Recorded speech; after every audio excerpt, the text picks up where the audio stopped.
Hey everybody, welcome back to the Matt Report special episode today. If you've been following along, we're in the website redesign story arc, right? We're talking to folks who are folks that are helping people build websites or redesign websites and set goals, and that's actually the topic today.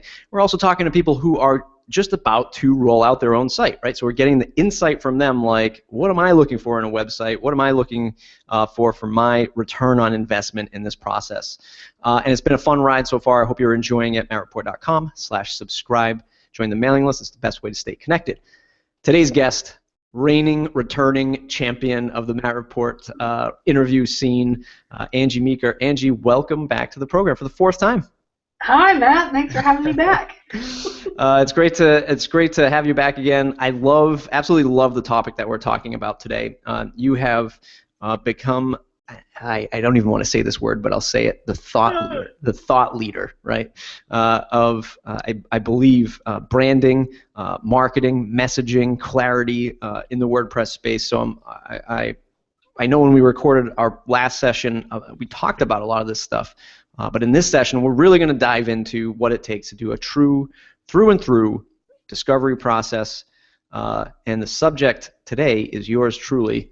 And we're going to really dissect my recent launch of conductorplugin.com and sort of the challenges behind that. But before I do, give folks a 2-minute elevator pitch, who you are and what you do, if folks don't know who you are.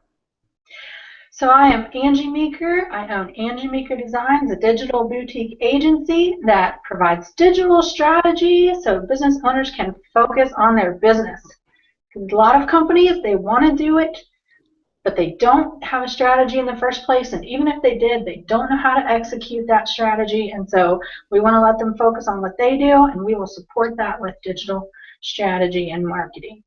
It's absolutely spot on. The biggest thing, right? So, for folks that don't know, we're going to talk about the core process. It used to be called the school process, or just the school, from Jose Caballero, past guest of the Matt Report. It's a tremendous sort of workflow that we follow at our agency, that Angie follows, and we're going to be talking about branding attributes, user profiling. We're going to look at the business goals, right, and we're going to do a competitive analysis, right? Who are our clients sort of competing with, and how can we get a step up on them? And we're going to look at that from my perspective today, from my business. This is so important because even somebody like myself who follows this process threw it to the wayside, right, when we launched Conductor Plugin, because we had no time, right? And heed my warning, right? This is something that is so important. If you can't do it, right? If you're somebody about to launch a product or another website, and you don't have the time to do the profiling, the discovery process that we're going to do today, you have to hire somebody like Angie to do it for you, right? I cannot repeat that enough. You have to hire somebody like Angie to do it for you, or her team. And because 5-6 months later, you're scratching your head like I am, saying, why don't people understand my product? Why am I still getting these questions of how are you different, than Dynamic or Divi Themes, that kind of thing? And it's because I didn't spend the time building my brand attributes, building my message, and looking at who my true customers are. So, without further ado, we're going to dive right in to this process. If you're an audio podcast listener, this is going to be very difficult for you to kind of follow along, especially if you're on the treadmill. You definitely have to go back to the site or my YouTube channel and watch the video, because we're doing a live interactive workbook walkthrough with Angie, and that's where you're going to get your most value. So I urge you to check out the site or check out YouTube when you do listen to this. So Angie, I leave it to you to guide me through this. Fantastic. Thanks, Matt. All right, so let me get, oh, I'm clicking on the wrong thing. Here we go. So what we're going to do first is we're going to look at what we call your branding attributes. Now, a lot of people,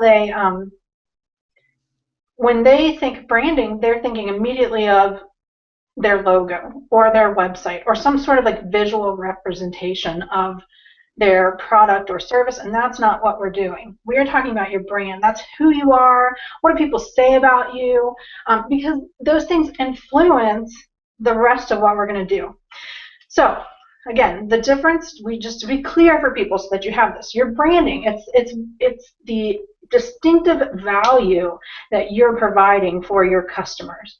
It's not it's not, we can't put our fingers on it. I'm not going to be able to hand you your brand.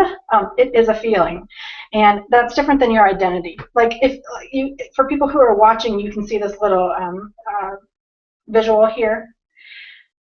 Just Do It represents the feeling of Nike. Their logo is the swoosh, and their brand or their trademark or their slogan is "Just Do It." But if you think about the videos that you've seen Nike put out with people running through the rain, or the little I hate to say this, but like the chubby little white kid from Ohio who put one foot in front of the other until he was strong and cross-fitting, that's their brand. But their logo, their visual identity happens to be Just Do It and a swoosh. So that's not what we're doing. We're doing branding. So let's talk about your brand as it relates to Conductor. And the first thing that we're going to do is we're going to have you just throw out adjectives. And if you don't know what an adjective is, because I did this with someone and they were like, "What's an adjective?" I don't even remember anymore. They're the words that describe. They're describer words. So I'm not looking for you to tell me like, we provide a plugin. I'm looking for words that describe what you provide. So the first thing we're going to do is we're going to talk about, in general, tell me adjectives that relate to the business that is the Conductor plugin. Absolutely. So before we actually dive into that, this is unscripted, but I am wearing the Just Do It Nike t-shirt. That gets me pumped to go in my business every single day. So I will take off the sweatshirt and don the logo that is Nike. We need to add like the Nike sponsorship right here. Yeah, wouldn't that be something? All right, so the general attributes of Conductor, right, or the general adjectives of Conductor. Let's see. Mm-hmm. Boy, it's so hard when you put me on the spot. It is. Let's see. I'd say something like sleek, elegant, simple. Is that an adjective? No. Yeah. Yep. Yeah. It is. Yep. Simple. Let's see. At the same time, I would say. I'm allowed to say things too. Go ahead. I would hope to think of it as something that is technological, like it's, I think it's an advancement from what we experience today. So I added just that it's robust. Okay, good, cool. That's a good one. Sleek, elegant, simple, robust, technological, advanced. Something that represents time saving, I guess, would be rapid. Rapid. Yeah, efficient. Yeah, that's a good one.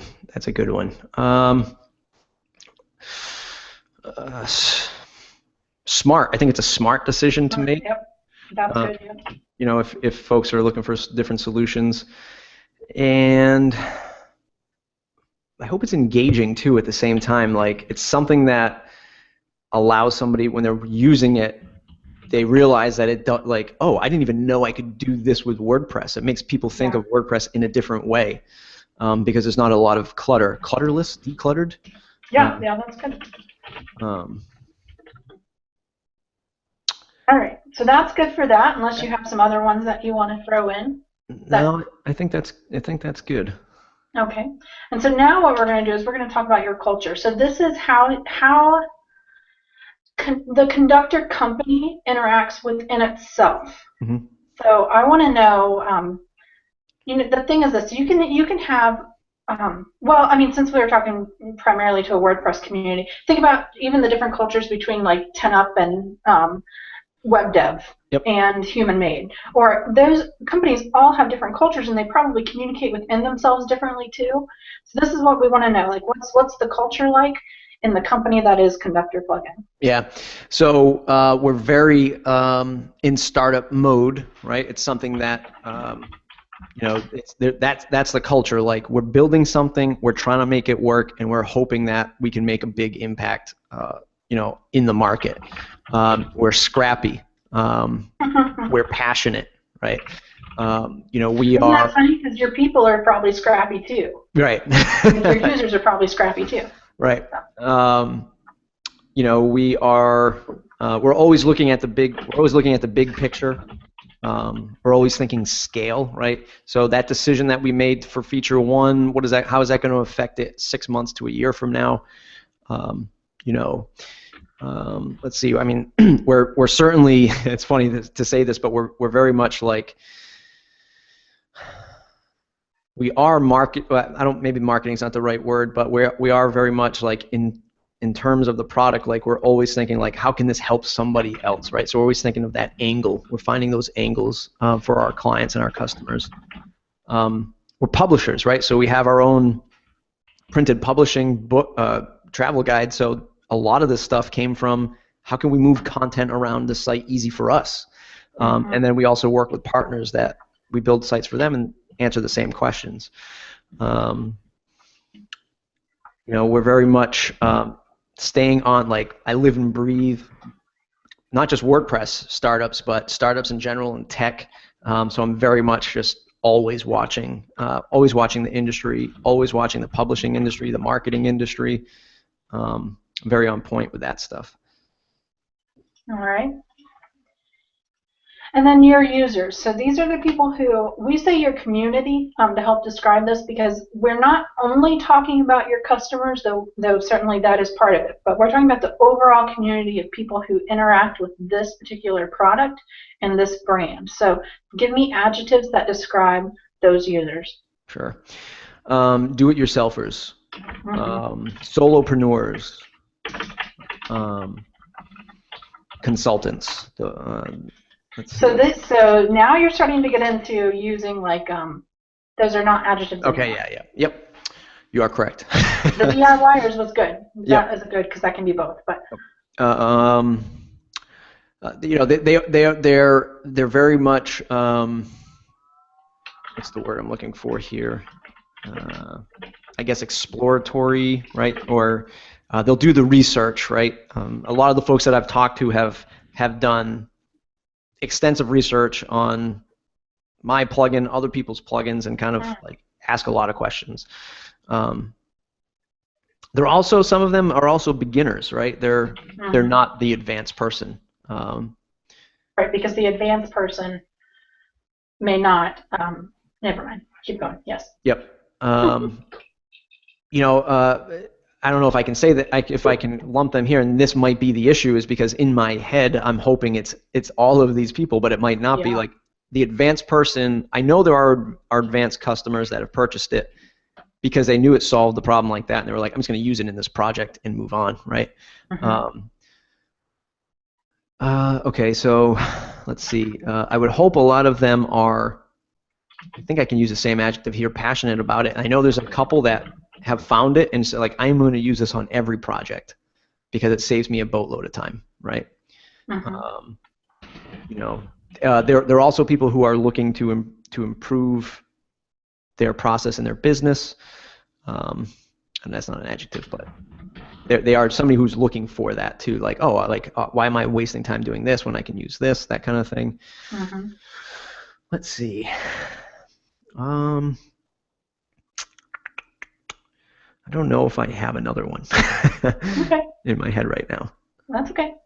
So then your brand voices, how your brand communicates externally. So how you're talking to your community. And you can think about this, you know, Adidas communicates in a very different tone than Nike does, which communicates in a very different brand than what's the ASIS? Is that what it's called? No, other shoe, some of the other shoes.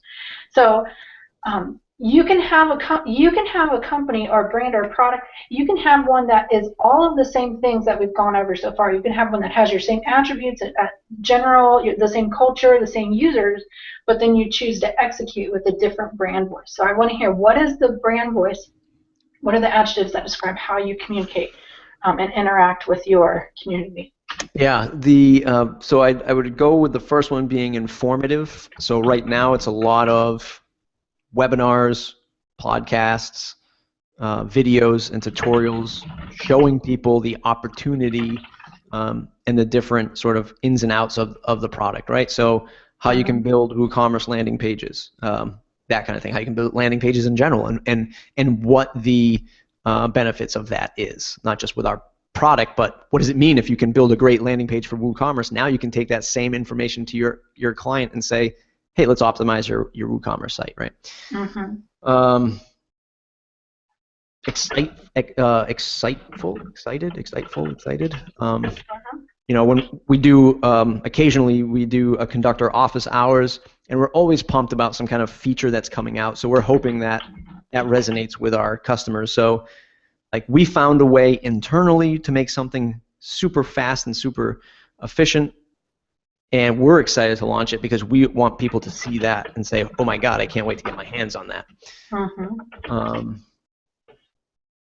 And again, I mean, I guess I would say our personality is like, we're an agency and we're very transparent with saying, like, we use this, it makes our agency more profitable. Yeah. Hopefully it makes your, like, we understand what you're going through. Like, we understand what your client's asking. We understand what you have to go through. Case in point, like, there are other products out there that have 3,000 different features in them. But I know that when I get that in front of me, that still takes me almost just as much time to manipulate. Right. And we're trying to bridge that gap and show people, like, you don't. In some cases, you don't need all that, right? And we're also hoping that we're not boxing people out from choosing other tools. We hope that our message is WordPress plugins are tools in your toolbox. Pull them out. One's going to work way better on one project than the other, right? Yeah. I don't know where this fits, and maybe it goes into another column, but one of the things that I know, one of the reasons why Conductor was built the way it was built is because we were giving that power to our clients. Mm-hmm.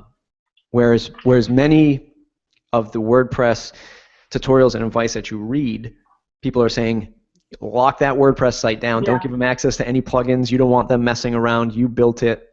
Only you can touch it. We're saying, hopefully, our product won't break the site, and cause issues, but it's something easy enough for your client to use, yet powerful enough for you to build a pretty robust site.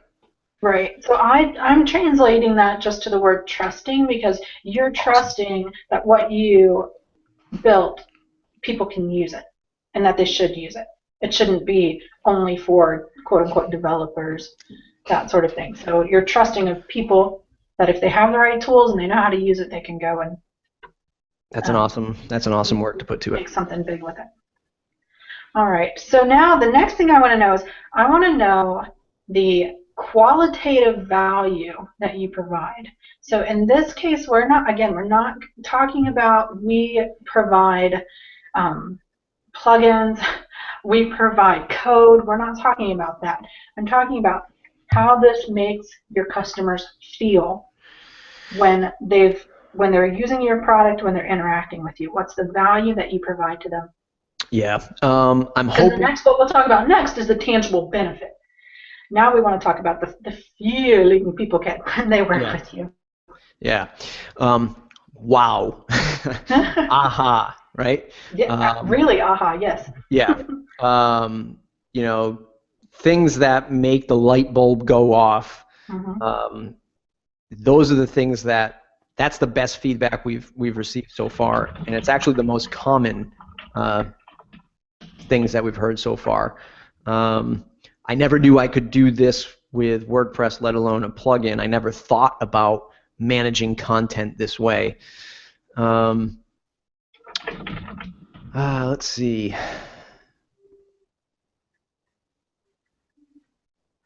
So in my brain, in my head, and I don't know if we should add this to that third column, but if I look at my users, like, I would hope a lot of them are publishers too, right? Like they publish lots of content, right? Because that is on this column that we're currently in. What we'd like to see is, displaying sets of content, like people who are daily bloggers and on this content marketing kick. Well, that's great, but if you have a standard WordPress blog, but if you're daily blogging every day, forget it. That archive list is gone, right? I mean, unless you're sharing that content on Twitter, that post you made 13 days ago is 13 clicks or 13 strides down the site. Right. Why not use Conductor to display that, right? So we're hoping that the feeling is something of it's breathing life back into the content and the blood, sweat, and tears it took them to create that content. So that's probably just a long-winded answer for nothing. I also want people to feel that it's an investment, right? And with that investment, you're getting a damn good WordPress team that's not some unknown group of folks somewhere out on the internet, right? Like I am everywhere I possibly can be in the WordPress world for that reason, so that when people buy the product, they know, like, I'm getting it from this guy, and if I have a problem, I'm going to go see Matt, right? Or I talk to Matt. I'm in the support desk all the time, you know. So what is that feeling? So what is that when they know that you're legit? Let me think. So again, growing up in the car industry, like when you bought a car from us, it was like, you know, Mark, who's my father, and back then my grandfather, like, we know Ralph. I mean, the dealership was called Ralph's, right? So when you bought it, you were buying a car from Ralph, and you always knew that, right? And we had customers that bought cars from us for 20 years. And as crazy as that sounds in today's internet marketing world of like scale and, you know, conversions and percentages and heat maps, like, no, like, this is me, like, here's what we built.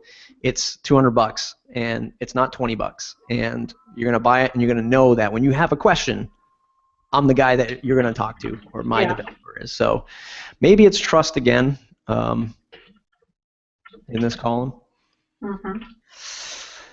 I added to it just known and supported, and I think those work very well with trust, because that not just that they know you, but that you know what they're going through. Right. They are known. Their issues are known by you, and that's why you made this in the first place.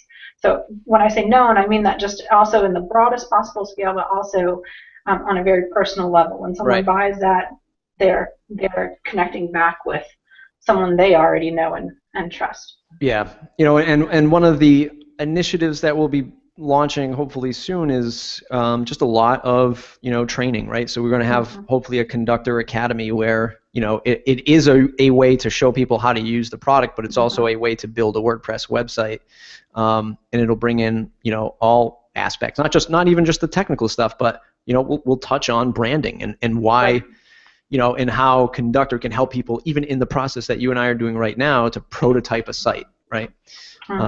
So hopefully an arm of education in all of this. So based on what you said, I'm going to add equipped. That's a good word. All right. Is there anything else that you can think of here that, as a result of either interacting with you or using the product, that they feel this way? I would hope at the end of the day, they feel more profitable in their business too, right? Like they traded the $100 and they were able to make, you know, $200 on top of that. Yeah. That kind of thing. All right. So let's move on now to the tangible benefits that you provide. Okay, and the examples that we give right, that's why I moved it over there. So the tangible benefits are, some examples are obviously time, money, and quality. Yeah. But so let's kind of break this down more specifically. So what are they getting when they work with you? Yeah. Profit. You said profit already. Profit, right? Increased profits. They're getting support that isn't just like generic sort of, you know, your run-of-the-mill. Your ticket. Yeah, like, I mean, we use a help desk ticketing system, right? You know, for efficiency. But the idea is, like, we do go a step further. Like, if you need us to log into your site, we'll poke around into your site, right? And you know, we'll help you out. We might not code it for you, but we're bringing support to a different level. You know, and hopefully in the world of, you know, literally 30,000 plugins on WordPress.org, people know that we're That's doing not this to normal. be a serious business too, right? So it's like, you know, it's not something that's going to just go away, right? We're using it at the core of our business, and all vision is towards where we're going with Conductor. So hopefully that means that people feel like they know they're going to keep getting updates and security patches and blah blah blah, all that stuff. Let's see. Time, inquiries, profit, personal support. Let's see. Trying to think of something that relates to the do-it-yourselfer or the consultant that gives this to a customer, right? And that's the benefit, right? So now they have used Conductor for their own internal process, but oh, by the way, now they get a lesser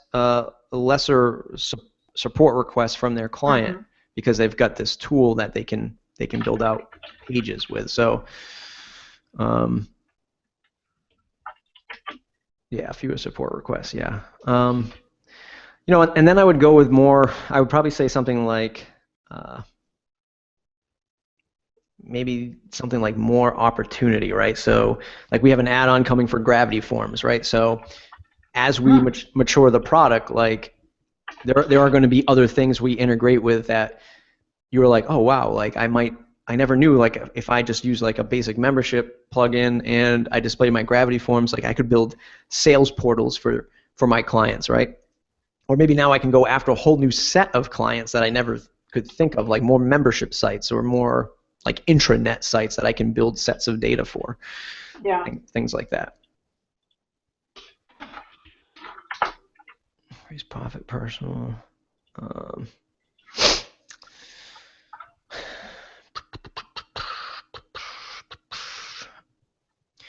think we. So this I was just going to say something like, make it easy, right? We make sort of displaying this content easy. I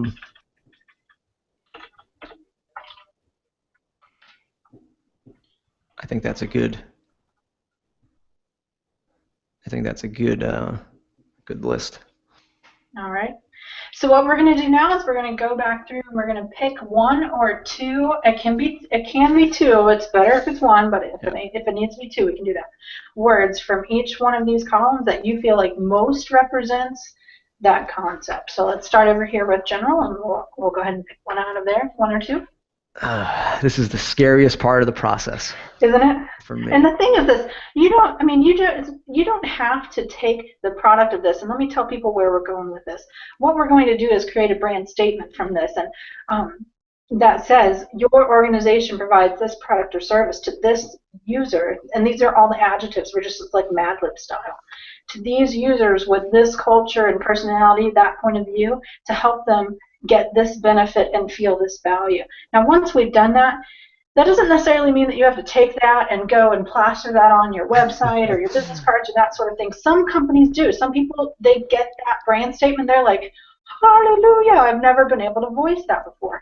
But you may already have key messages, key brand messages that you're using that will support whatever comes out of this. So I just want people to know that in this process, even if you were to do this with a client, I mean, if we were to bring this to Nike, we wouldn't necessarily want them to go and replace this whole statement with, or replace just do it with this, because it's possible this can be that's distilling this down then to different marketing messages. So let's go back through and we'll start at general and pick from there. And also, I can make this bigger.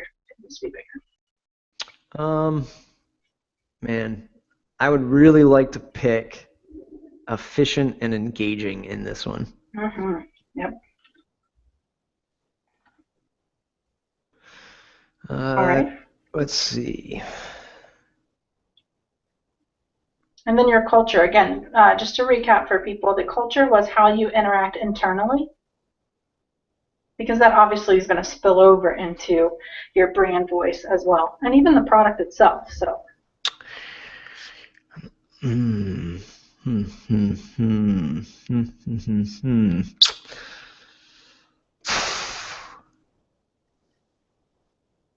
Yeah.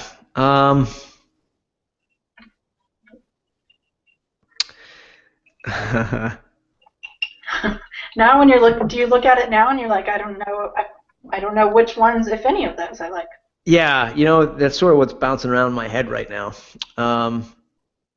Maybe that's because I know where I knew we were going to build the brand statement, and in my head I'm like pre-playing the Mad Lib style, because I know what I would want to say is. What do you want to say? Yeah, I would want to use the word, I guess, consultants or advisors or.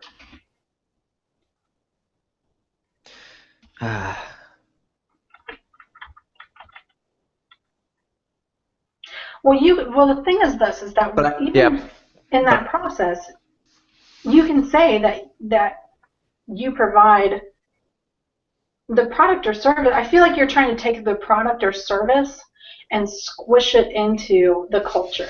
Yeah. Which they're two different things. Right. You can have that culture and still, provide a number of different. Sorry, it's hot in my office. I need to open the window. And provide a number of different products. Yep. But the culture stands aside from that. But if you feel like advisors is going to get to what you want, then we just need to explore that to be able to say, how does that relate to the plugin? Yeah. Like, what are you trying to communicate when you say our culture is advisors? What the heck does that mean? Yeah. Right. You're right. You're right. You're right. Oh boy. I would probably, well, in this scenario, I guess I would go for.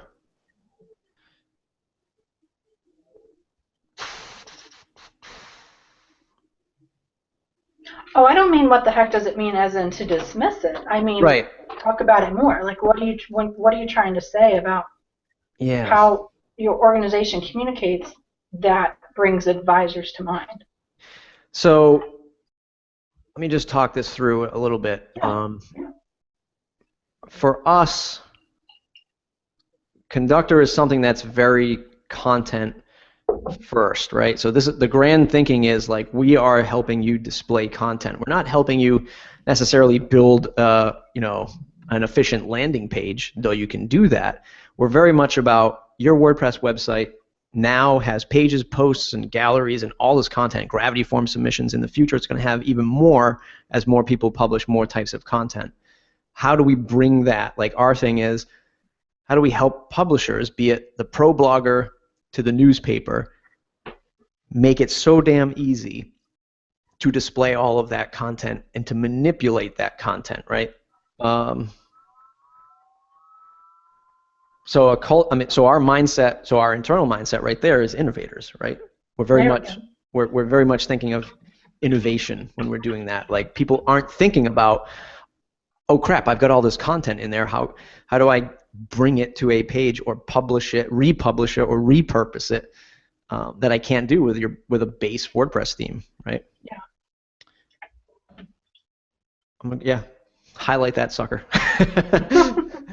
Done. All right, and we can leave it with one. We can add back in. Like, for me, when you were talking, you were really excited about Scrappy. I don't know if that's something that you want to add in or not, but you were very engaged with that word. So I'll just leave it at that and just let you know that when you talked about Scrappy, it seemed to represent something very important to how this plays out. Yeah. Throughout. So internally, it very, very, very much does, right? Because that doesn't mean you have to plaster that on anything. Yeah. I mean, we don't have the magic bullet. We're not we are very much the 99%, right? We are the folks who are trying to build something awesome, and hopefully people like it. All right. So then, if we're looking at your users, tell me which of these sticks out the most.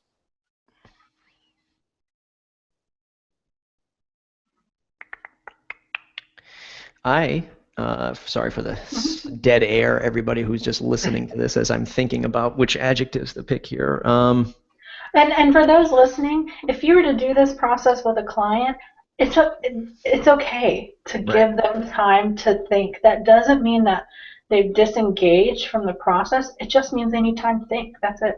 Yeah. So let them breathe, let them think. Yeah.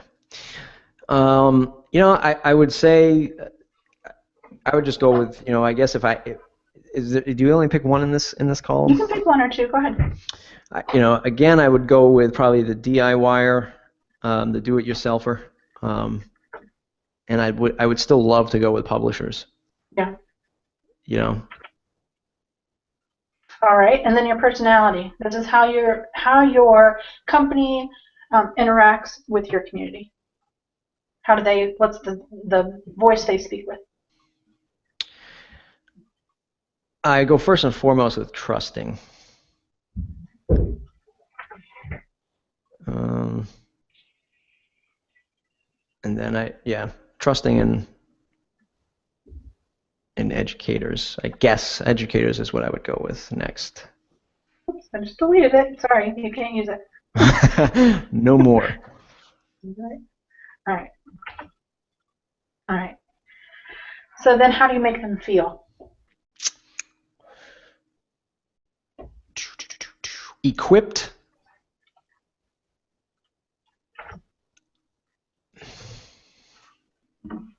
I go with equipped and inspired, but I could just take equipped. All right. Next. And then what we want to know now is what's the primary benefit that you provide?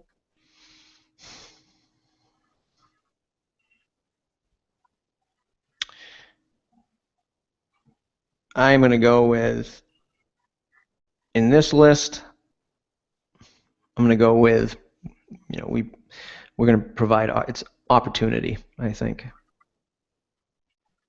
When I envision the different ways that we position the product. So give me just a minute to plug all of this in. It's not a pretty process to look at no problem. on the screen. So for folks listening, I apologize for some of the dead air. Don't forget, you have to go over to the YouTube channel or go to mattreport.com and find this post. I don't know what the URL will be, but it's going to be part of the website launch and redesign story arc, which is new to the Matt Report podcast, and we're doing this as part of a series of looking at, if you're launching a site, redesigning a site, we're interviewing people who are specifically focused on that. They're not necessarily WordPress people. They're going to be from all shapes and sizes and backgrounds.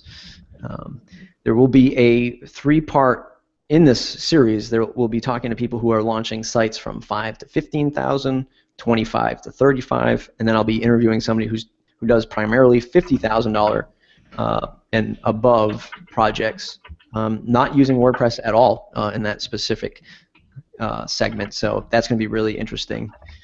So again, joined by Angie Meeker today of Angie Meeker Designs, and going through the discovery process, and something that I've been following ever since Jose Caballero joined the program with his school process, now known as the core process, right? So what we just finished was going through all of my brand attributes, having to list adjectives in all of these particular columns. I do this with my own clients, and it's just so damn hard when I have to do it to myself. It's something that, I can fly through too, and it's easier to be on the side where you're collecting the data than it is to be thinking about it. One of the things that I saw Jose do, which was interesting, is if you are doing this in some kind of, let's talk about the discovery process. If folks who are doing this with their clients are positioning themselves to get paid for discovery, right, which is a very common question that comes along to me, right, is people will pay for this kind of discovery process. I've seen him time block it, right? So he will sort of say, look, if I'm doing this kind of dynamic session and it's in person and you're only hiring me for this, like we have whiteboards in our office. It's actually a clear coat. We just write right on the walls, and you have 10 minutes to complete each column, right? That's 40 minutes max. And you know that we have to pound through this because we're going to get through the rest of the phases, that kind of thing. So that's also an interesting spin. or depending on the client, if it's a more longer term or just a more engaging project, give them time to think about it and no need to rush them.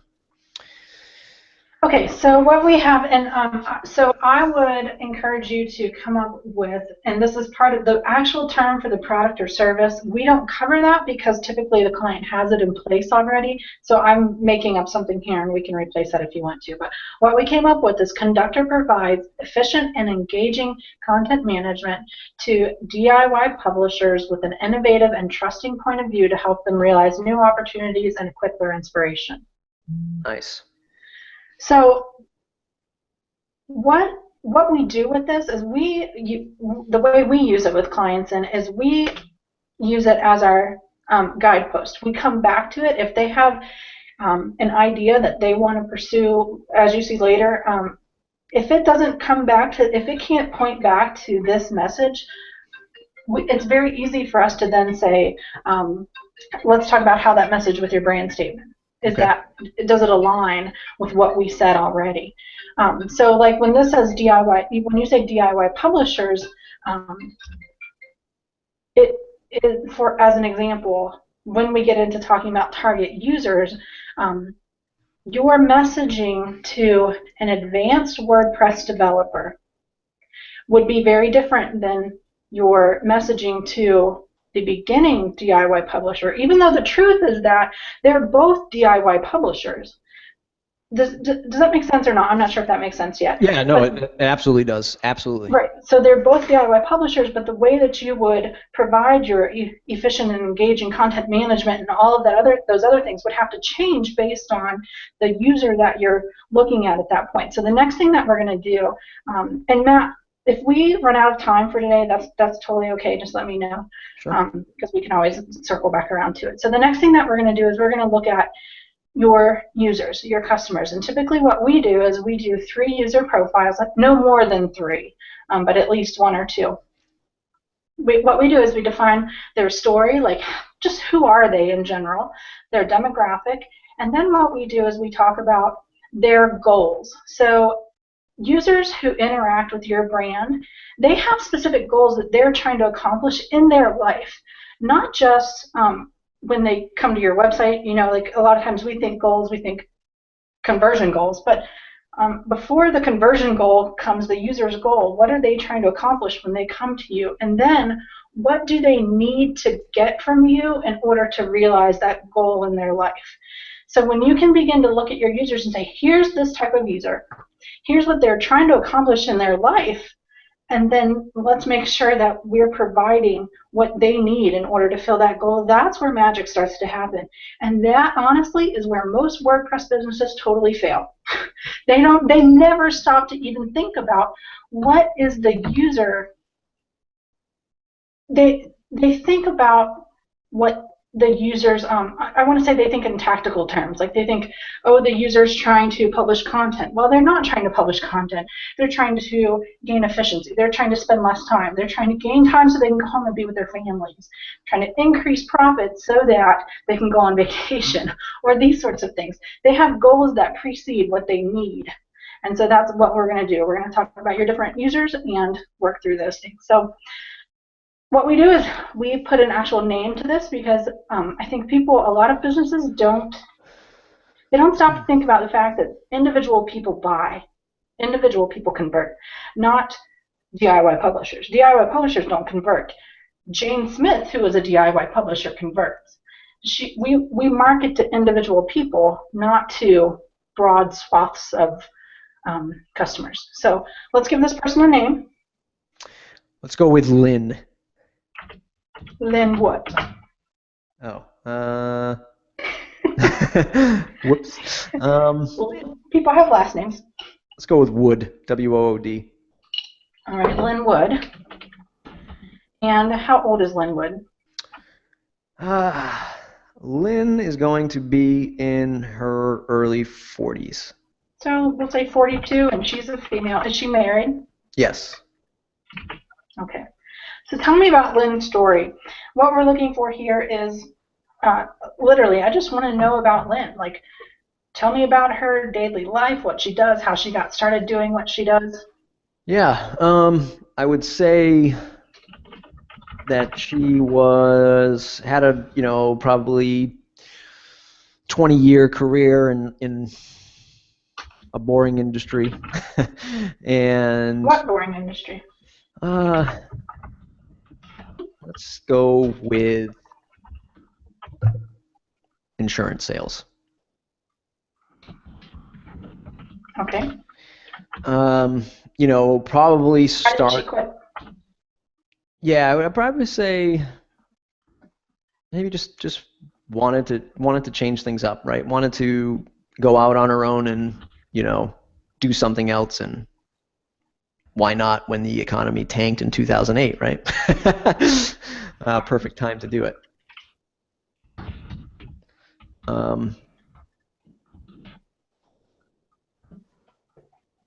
And that's probably the backstory, and probably just looked at it like, hey, like I've got either an eye for design or an edge for marketing, and I want to service other small businesses. Maybe along the way in the insurance world, they were able to come across, they were able to come across some small business owners, and they were like, I could really help these people that I engaged with in my old job, but I'm going to go back and sort of service them from the web and marketing side of things. Does she provide a significant part of her family's income, or is this a hobby for her? Well, I wouldn't label it I wouldn't go as far as saying it was a hobby, but no, I mean, it's, it's the income is definitely needed, right? It's not like, oh, if I sell a website, I this month, or a client this month, it's not like it doesn't matter. I think this person is definitely seeking to grow their consultancy. Why does she want to grow it? Just for the challenge. Yeah, I mean, just for the challenge, right? I mean, this person is very is inspired to learn, right, and keep on learning these things, be it technical WordPress side or just learning about other businesses in general. And it's not something that's just like, if I make $500 this month, no big deal. I think they want to continue. So if she's going to do it, she's going to do it. She's going to do it right. You're going to do it right. It's just naturally inspired to just do things right and generally provide value to somebody else. Might not be thinking I'm going to grow this 10-up size agency, but if she can get 40, 50, 60 grand a year without worrying too much, I think that's where she wants to be. Do you have kids? Yeah. How many? I'll go with 2. What are their ages? Mid-20s. Oh, so they're, wait, what? Oh yeah, can't be mid-20s. In the law of averages, I'd say early 20s. Maybe just getting off to college, perhaps. Okay. What's your husband do? I'm gonna go with banking.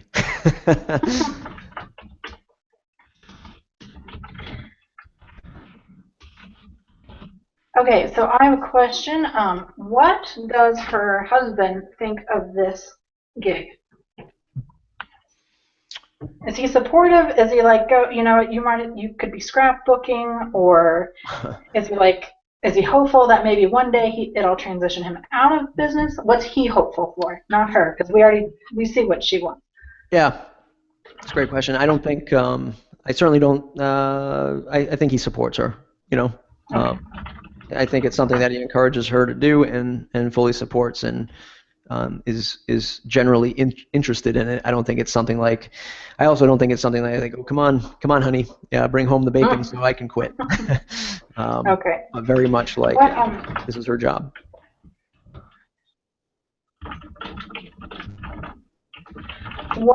How much do they make a year?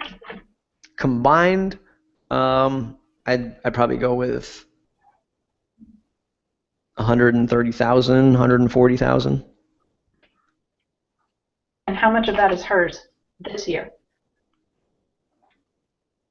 I'd say the 40,000.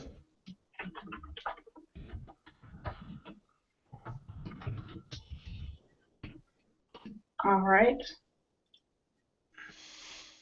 So then when she is, so what are her goals? What does she have to accomplish for herself that then we're gonna fill that.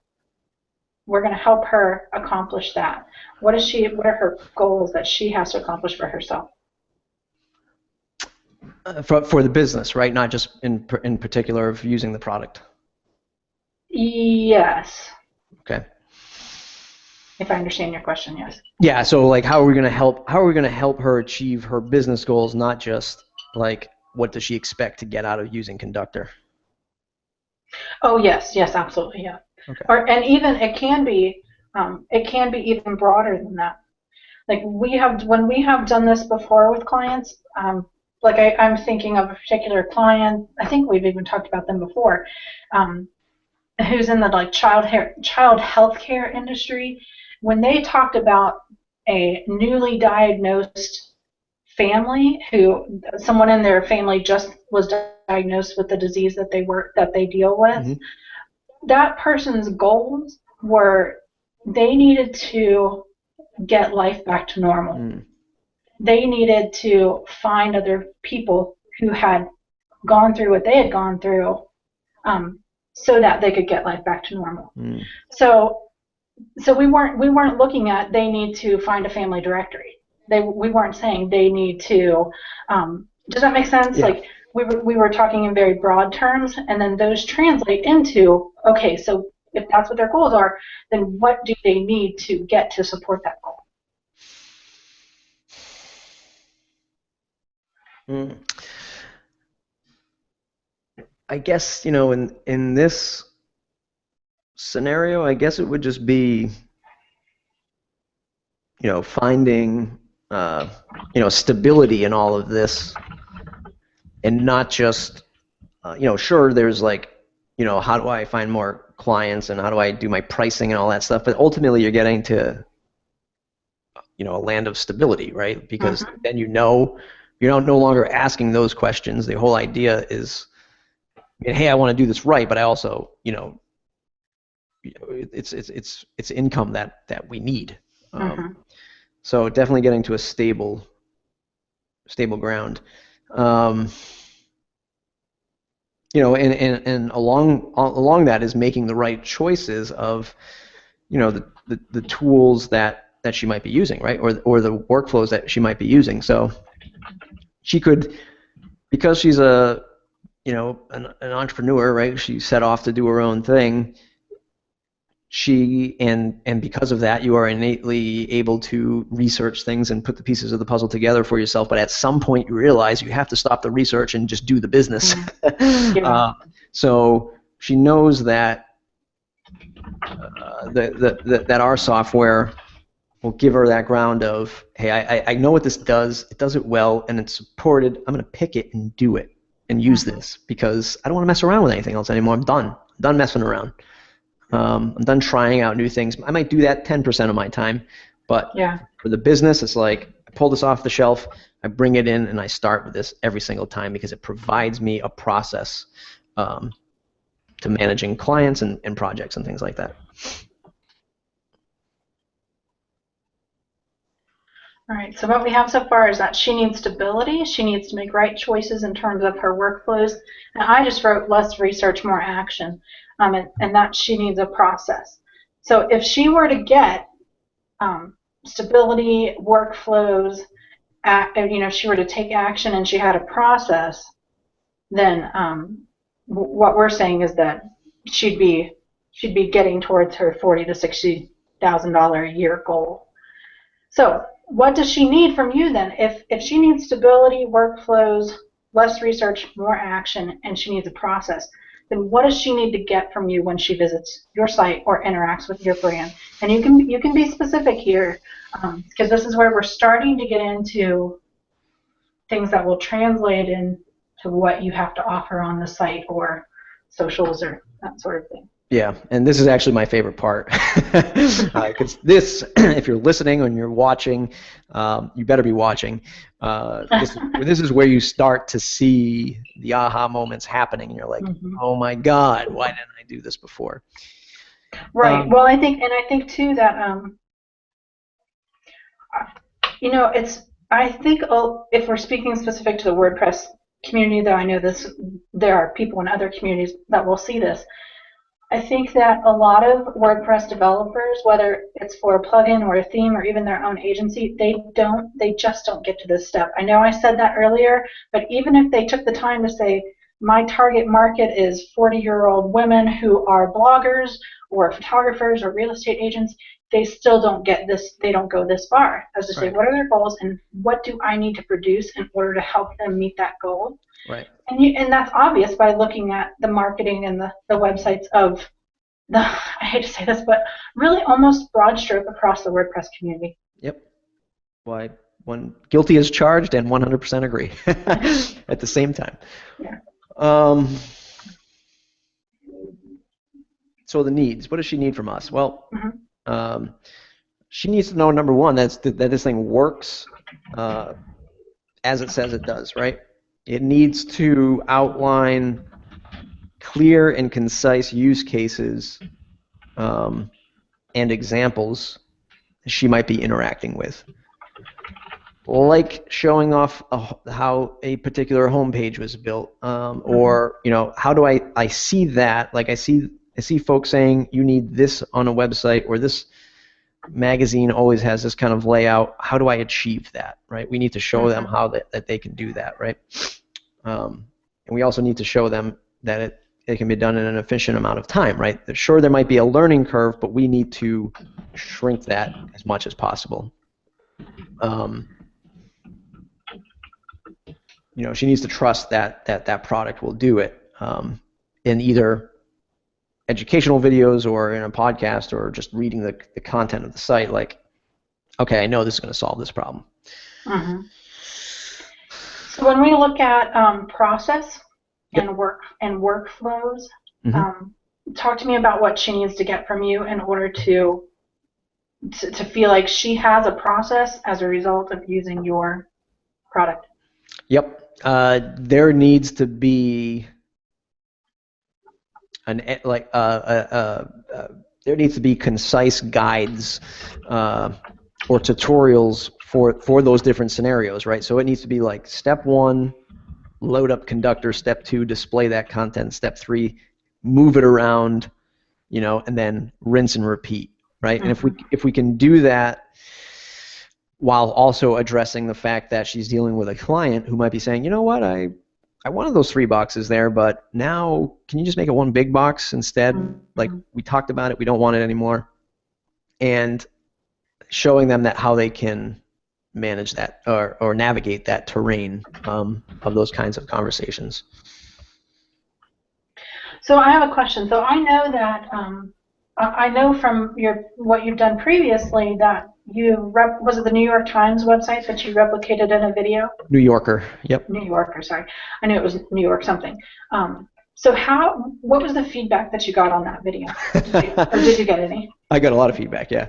Okay. It was. I mean, it's sort of kind of all over the place. There was so many people that are like, "Wow, we need more of this," right? There were those were like the real like developers, right? Those were more of the power users that were like, "Wow, that's awesome." They understand CSS and PHP, so they were like, "That's great. I can copy this stuff right into my Conductor file, and I can do what you guys just did." So there was a good level of engagement that way. There was some feedback where it still melted people's brains, right?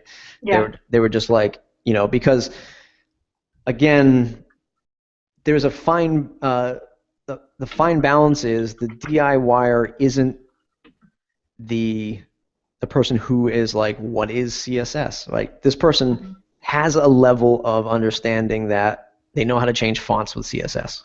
They know how to change background colors with CSS, right? Might not be creating media queries, and doing SAS-based stuff, but they understand the HTML and CSS side of the house to a degree. don't forget where I was going with that. But the point is, and then some people were like, better call your lawyers because you were showing off, the New Yorker replication, but that's funny. It wasn't pixel to pixel. So, but it was definitely one of those things where people were like, wow, right? And that was like that a lot of people were sort of excited about that, and I did get more positive than negative on that. Okay. So for this person, what when you go forward making your guides and tutorials, what might you do differently to ensure that it hits more with the DIYer than it does with the developers? Yeah. So that's not that we're going to leave out the developers, but right.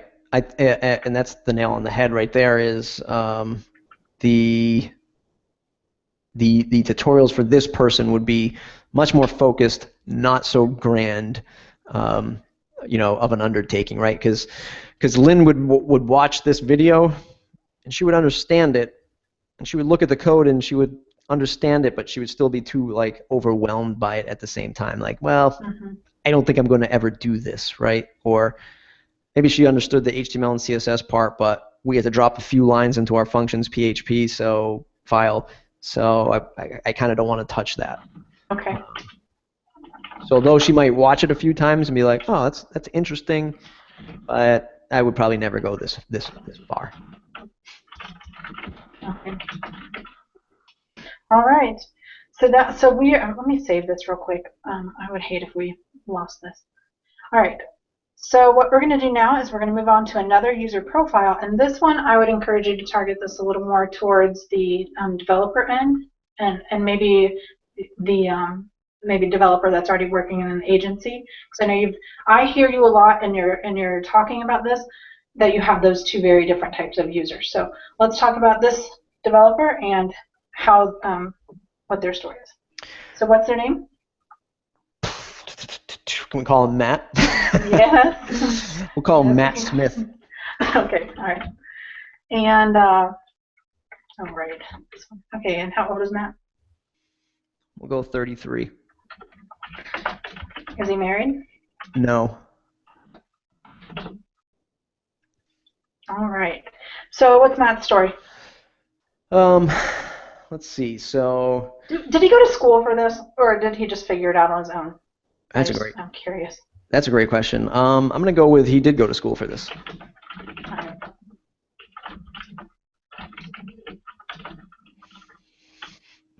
Yep, went to school for the CS major. So he knows his stuff. He's not. Oh yeah. Yeah. All right. And this is not me, by the way. Even though I use the name Matt, it's not me. Knows his stuff. Has a job at, let's say, a 15 to 20 person shop.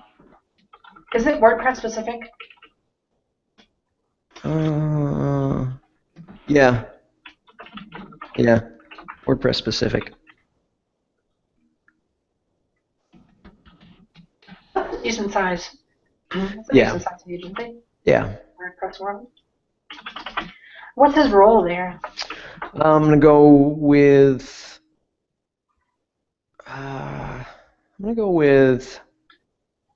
It's a toss-up. I'm gonna go with.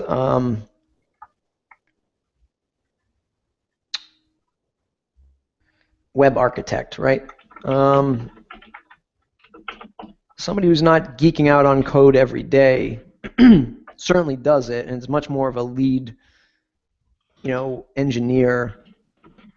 But he's also making decisions on where the project is going.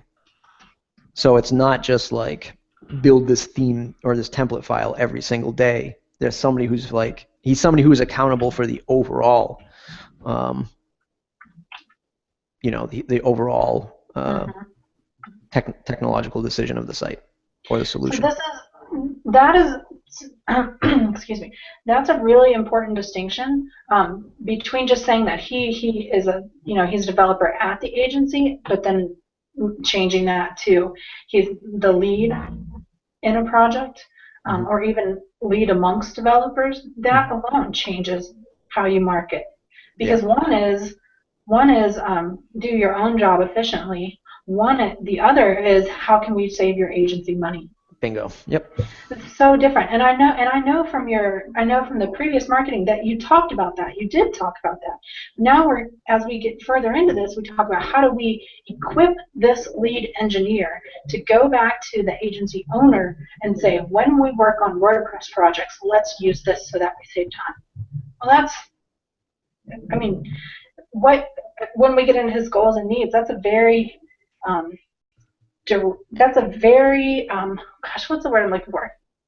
That's something you can do. Right.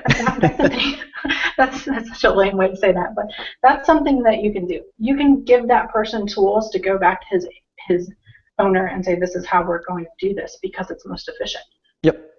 So, all right. Does he work a bajillion hours a week like you hear about people working at agencies, or is this one of those agencies that's like work when you need to, take all the vacation you want? Yeah, no, and so it's certainly not as lax as that, but I don't think it is. I would go with the average, 40 to 50 hours a week. He's certainly somebody who is passionate about this stuff.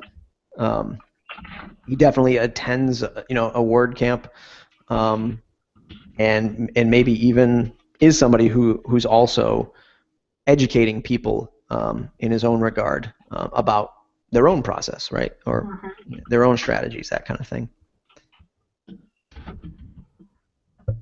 Right. Does he want to stay in that role? I mean, like, is he perfectly happy to do that? Yeah. Okay. Yeah, I think so. All right. I think so.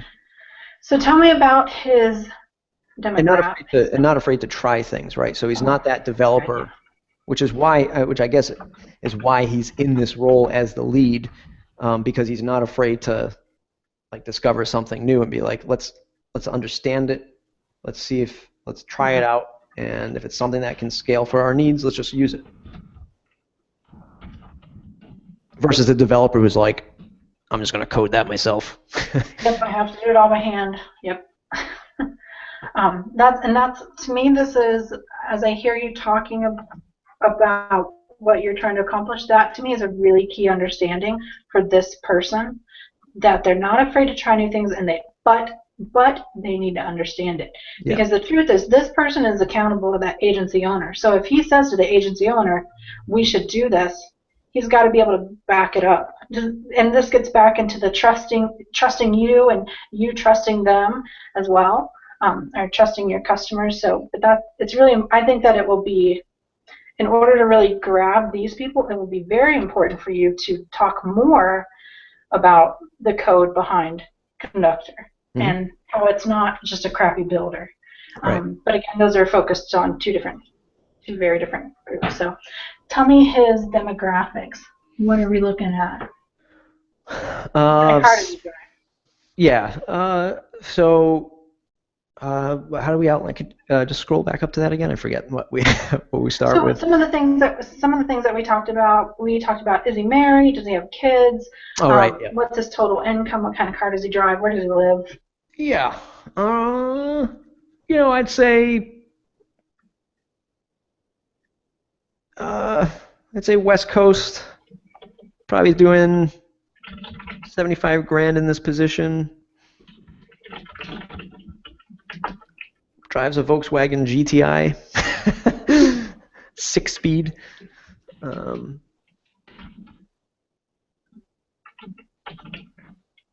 Single, but ready to hunker down.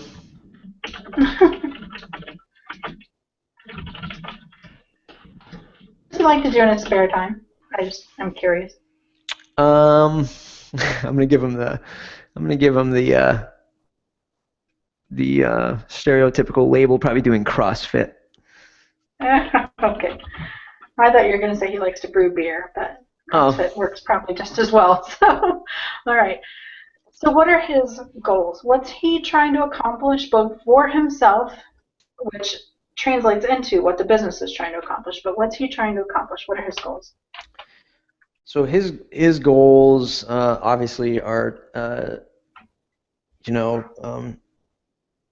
to to achieve, profitability for the business, to be the cornerstone of scale, right? When these intricate problems come in, he's the first in line to review it and evaluate it and make the decision of whether or not they can take on a project. And does this incoming project mean, is it a new type of project that brings the business to the next level, right? So if so, which is what he's looking for, and if it's something that they've never done before, how can they achieve it, right? Can he quickly look at the things that are out there and say, I can grab this and this, and based on the experience that we have, we can complete this project, which will bring us into a whole new tier that we've never been in before. Sure, it might be a rocky ride right now, but we're going to get efficient at it, and it's going to bring us into the next level, and we can do more of this stuff, right? It's systemizing that opportunity and becoming efficient at it, which grows the company, and hopefully he's getting bonused, right, on this stuff. I was just getting ready to ask, does he receive bonus or additional commissions if he increases profitability? Yeah, absolutely. Absolutely. Damn well better be.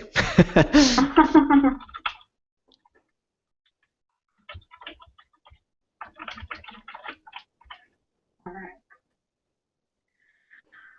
So then what does he need from you in order to demonstrate, in order to accomplish those goals? Well, I think you hit it before. He definitely needs to have the trust of the product. He needs to know how it's going to scale. When he's deploying it on either larger sites or he's evaluating the support model, right?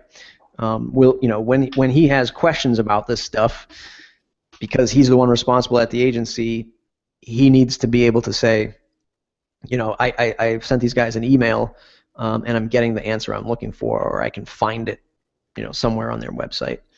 Do you offer different levels of support for developers or agencies versus the DIYer? Not yet. Okay. Right now, we do, in the sense of if you're a developer, you get access to any of our beta projects for you to play with, but that's more of a funner thing. Yeah, right. All right. So he needs the trust of the product. He needs to know how it works and that it works. Correct.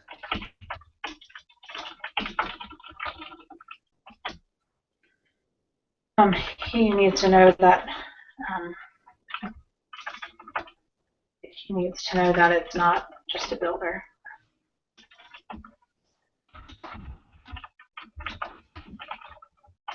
That's a crappy builder.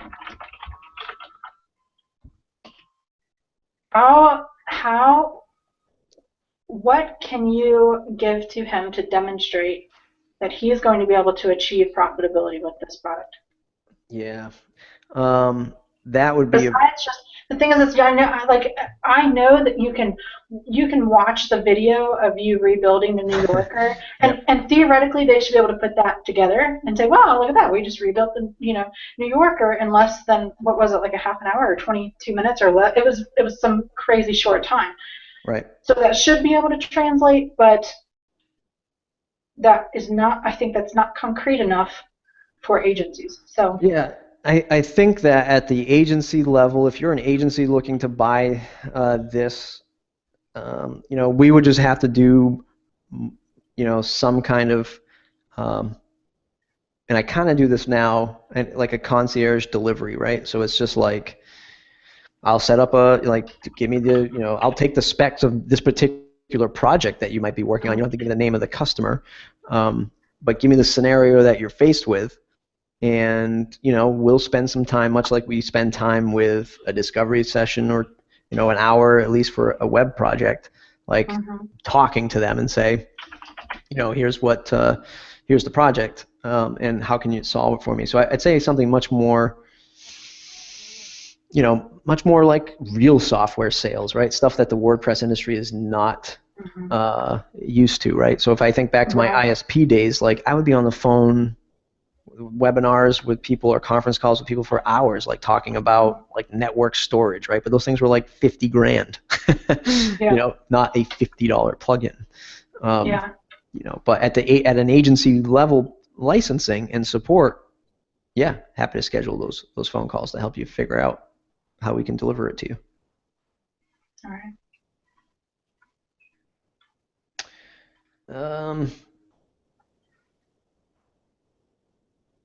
What else?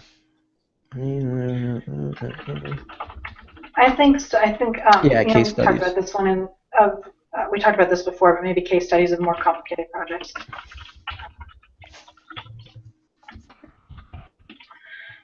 All right. So let me save this real quick so we don't lose it. So if he got these things from you, then he'd accomplish his goals. Yeah. I just want to confirm with you, if he got those things from you, he'd be able to accomplish his goals. How it works and when it works, he needs to know that it's not just a crappy builder, support, concierge, individual demonstrations, case studies, and more complicated projects. Yeah.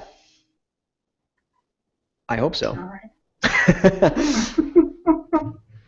All right.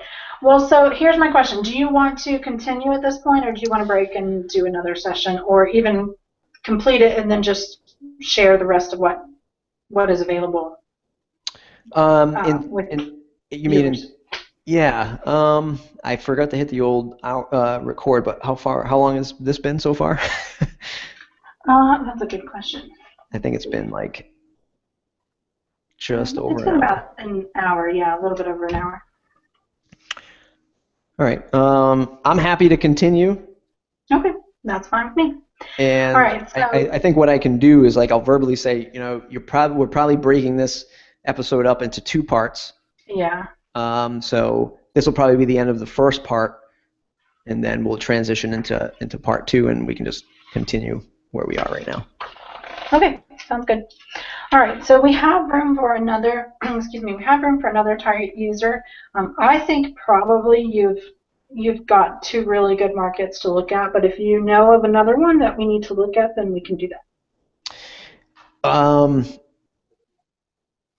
I don't. So here's one that I struggle with, and maybe it doesn't deserve a profile or not. But again, I go back to the work we do with other publishers, so magazines, news outlets, geosites, things like that. We present this as a solution to their business. For one, lowering the overhead of development time, and not always having to, because what we hear from them is agency X goes in and they're like, every time we need to make a change, it's literally $5,000, right? Yeah. So we position this as a way to change, because these people are dealing with lots of content specifically. And positioning things on homepages, be it breaking news or advertisements or featured content. So they don't want to be paying somebody every single time. So is this helping them understand how they can bring that work in-house if they have a tool like this? Bring it in-house. Or is this like, give this to your agency and they'll be able to do your work more efficiently? What would be the goal there? The goal here would be using us as the specialized integrator, right? We're not coming in and doing a full-on web deployment project for them, but it's certainly a project that we would close, $4,000 to $5,000 based on this plugin, right? So it would be an integration and education on the product. So it would be like the super premium tier of, I saw Conductor, I see how my publishing departments can move content around without them having to call IT every freaking day. I want that. How do we get that into our site? Right. So in that case, they're not dropping the agency entirely, but you're giving them a tool. So correct. Let's go through this one because I think it's good, but I have a question first. So if you were to do that, would that process include having to bring the agency in on it? I mean, on that process, or is this something that is that publisher going to say, I saw this demo of Conductor. I think it's fantastic, but let me go back and talk to the agency about what they think of That very well could happen. That could it. very Okay. well happen. All right. Okay. Where they never even reach out to us and they give it to the agency, and hopefully the agency is Matt that we just profiled, and he looks at it and says, "Oh shit, yeah, that's Yes. you guys should use this." Yes. Very good. Okay. Okay. So keep that. Okay. Let's go ahead and do it then. Okay. So, and we've talked about, actually, you just covered a lot of what we're going to do here. So, who's the person at the agency? Carson. Carson. I have literally in my whole life never met a Carson. All right. So Carson what? Carson James. Carson James. Carson James. CJ, as he's known in the management meetings. Oh, very good. Is Carson a real person in your life? No. Okay. All right. But So he is going to be Carson is- profiled off of a client Oh. very that I have good. done this with. Oh, yeah. All right. So Carson James, how old is he? He's in his 50s, married, one kid, I guess. Okay. What's his title at the newspaper? He's definitely a director level. It's not there. It's not it's a regional size thing. Just trying to do it so I don't actually give out the actual information. Yes, right. That's regional, so it's not like, floor 14 has, all the vice presidents. It's just the owner, the founder, the publisher, president of the company, and then the directors and management below him. It's not a corporate pyramid. He's doing probably 120 grand a year with bonuses, or with bonuses on top of that. What does he get? What are his bonuses predicated on? I would probably say sales numbers, advertisements, events that they put on. Where does he live? So is this does he live in a big city, or is this Cincinnati? John from Cincinnati. I would say that it's suburban life. We'll go with suburban life. Okay. But he commutes. I mean, he commutes to the city. Probably about an hour. All right. What's his story? I mean, you've told me some of it already, but yeah. So he is definitely this person is definitely either the head of content at an organization. He is looking for. I mean, he has other people that do things for him, but he's always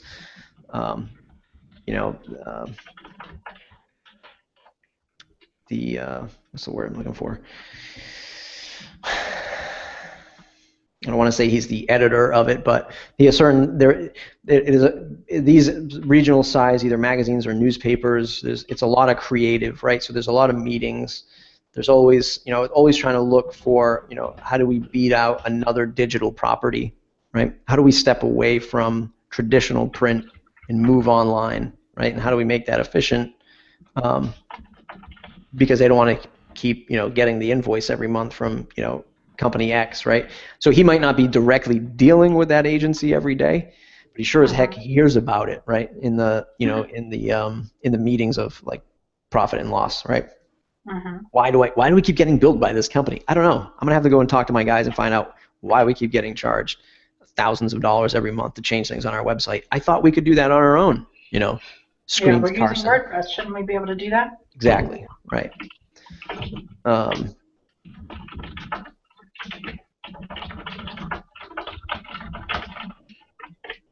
All right.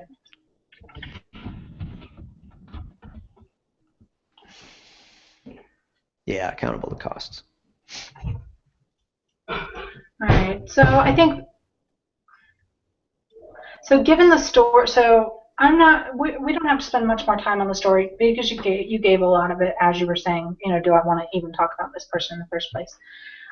So his goals, what are then his goals? His goals are to, what? His goals are he wants a solution that's not going to drown him in overhead. It's not. It's going to be something that he just looks at and says, "We got it. We got the tool. Put it in. Whatever. Like, what's the cost right now to do this? And is that going to shrink my annual cost over time, right?" But on the same side, is it going to make his life easier internally, right? So if there was a struggle of, boy, the editing team always has to do this stupid workflow to get the sales department to publish their ad,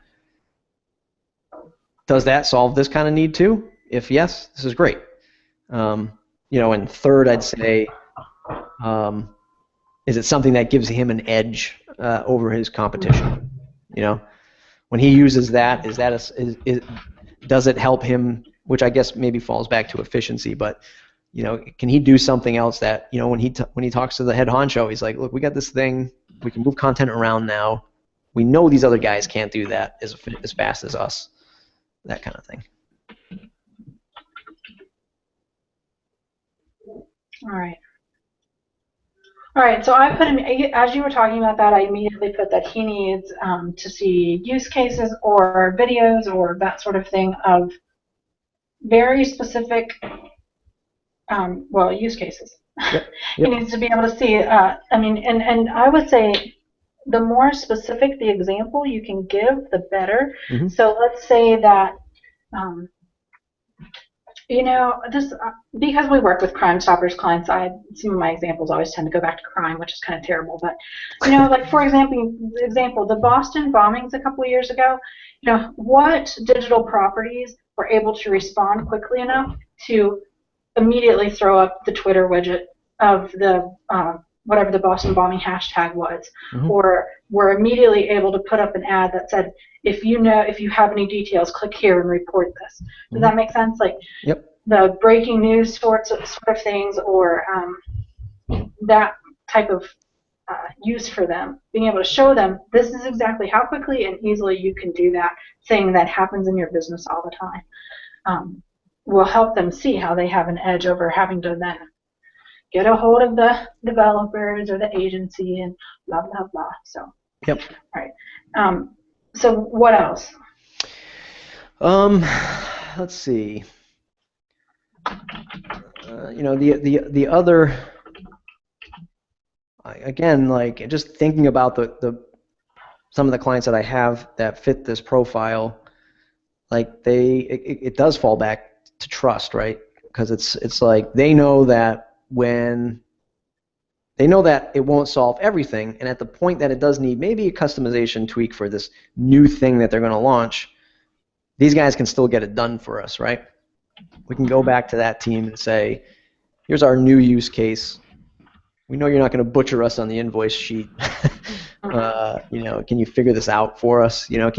What's your take on setting up the display like this?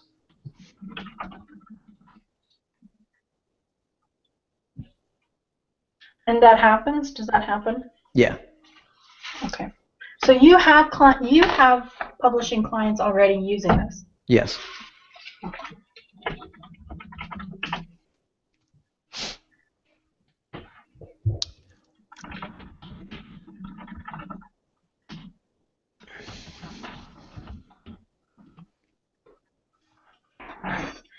Always, especially in really competitive markets, it's always good to show not just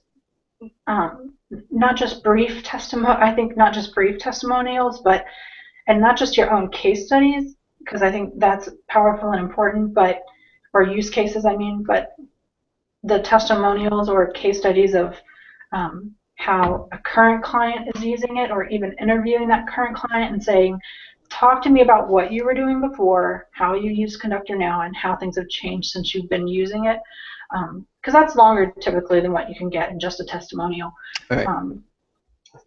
Helps people see, oh well, if that company can use it, then we can use it. So, all right. So what we're doing next. So far we've talked about your brand. And we've talked about your users' needs. And when we look at your branding statement, this is what we've got. Conductor provides efficient and engaging content management to DIY publishers with an innovative and trusting. That innovative and trusting point of view could be wordsmithed a little bit, but to help them realize new opportunities and equip their inspiration. So as we've gone through your users, do you feel like that still captures what you're trying to do? I think efficient and engaging still works. Efficient and engaging content management. The DIY wouldn't fit the last two use cases or the last two clients, right? Because the DIY, like in that case, it's like they're both like salaried people who are responsible for. It sounds cheap. It almost sounds a little cheap, like. Right. DIY, like it makes it sound like I'm going to go get my yarn out and hack something together. And that's not, DIY is not what you're trying to, that's not the sort of DIY that you're trying to say. Yeah. Even though they are doing it themselves, that's not, it doesn't hit hard enough on what you're trying to say. I would probably just maybe at this point leaving it to just publishers because I feel like that's still synonymous to WordPress. So even the DIY WordPresser understands that WordPress is publishing content. Yeah. I think. Well, and also then even in your marketing, I think this is important. Even in your marketing, reinforcing that. Don't gloss over the word publisher. Right. Reinforce. This is what you're doing. You're publishing content. Even if you're doing it for the law firm, you're building a site for them. You're still enabling them to publish content themselves. Right. And so I think almost leaning into that word and really exploring that with people could be good in your marketing messages. All right. So what we're going to do now, let me get down here, is we're going to look at your business goals then. And the way that we do this, we talk about 3 areas: increasing revenue, increasing awareness, and increasing efficiency. And this is not for how the client is going to use this. This is for your team, for your company. What are just quick ideas that you have for how you can increase revenue, increase your awareness, increase your efficiency. And what we do with this then is after we come up with the concepts and we go all the way through it, we rank them by obtainability. So how easily can we accomplish this thing that we just talked about, and desirability. How much do we want to do this thing that's going to then turn around and help us meet our users' needs. Then once we've done that, then you can go back and total them up, and highest numbers win. That's what you start working on first. Now, I will say this. Typically what we do with clients is we leave the ranking, well, I don't want to say, we do that part with clients. We typically don't do it on the video. We'll have them take it, and we don't do it live. We have them go back and rank it and then bring that back to us, because the ranking part takes a little bit of extra time that kind of slows us down. So, but it's important though. You can't, people think, oh, I could do these 15 things. Well, you can't really do those 15 things in each one of these areas. You have to have some sort of matrix for sorting through those things. Right. And figuring out what you should do next. I think a lot of WordPress folks get stuck on what they should do next. Well, this gives you just a quick framework for doing that. So there's no bad ideas here. You can just throw out whatever comes to mind of how you can increase your revenue for the Conductor plugin. So let's go. All right. So the first 2 that are coming up in the works already are a new pricing model, and it'll actually be a 4-tier pricing model for the purchase of Conductor, as it's known right now. Add more value to the. What does that mean? Yep. So the next step that's coming sooner before the top one will be, or actually it rolls out at the same time roughly, is there'll be a starter theme that also comes with Conductor. So instead of being just Conductor the plugin, and when they get it, where do I put this thing? It'll be, you can also use it with this starter theme, or use it on any theme really. See, and that begins to get back to for your first user who needed process. They needed workflows and they Exactly. needed processes, and this begins to speak very directly to that. Mm-hmm. And then you show them this is the workflow. This is what you do. You get the theme, you get the plugin, then you begin. So right, because I mean, and that's what we were running into, right? So we had people using other products in conjunction. Like it's crazy. Like I've never like it's crazy as much as like so many tutorials out there on how to do things, and you're like, boy, people must just just follow these to the T, and you should be good to go. But then like the people are like using like Conductor with Dynamic with Andrew Norcross's plugin to like change the color styles and stuff like that. I'm like, what? Why are you doing all that? All right, so add more value, and at this point, it's starter theme. And I think add more value in the future would be, maybe this does another line, is the support, some kind of extended support, right? So it's either like it's just a priority support, but it's just something that's much more interactive, right? So being able to pick our brains of being, air quotes, expert WordPress developers, even though I hate that word, our brain of all the stuff that we've been through, and be able to help people in that regard. So you're getting extended support. It's more like membership style kind of thing, and much more interactive. Integration. So I'm kind of torn between like agency and integration, right? So it'd be like the Carson profile, like, oh, I see that Conductor is only $100, right? But you want to charge me, $3,500 to integrate it, right? But that's a different level. That's us coming into your site, building it in specifically tailored for you. It's just a bigger price, right? They still have a license that they have to pay every year. So I don't know if agency integration versus like corporate integration, like the publishers that we work with. Oh, okay. Like we build it for them. They don't touch it. Like an agency would go in there and kind of poke around and extend it to whatever they wanted to do. Whereas these publishers, we'd be just custom build, let's set it up for you, here's the price, that kind of thing.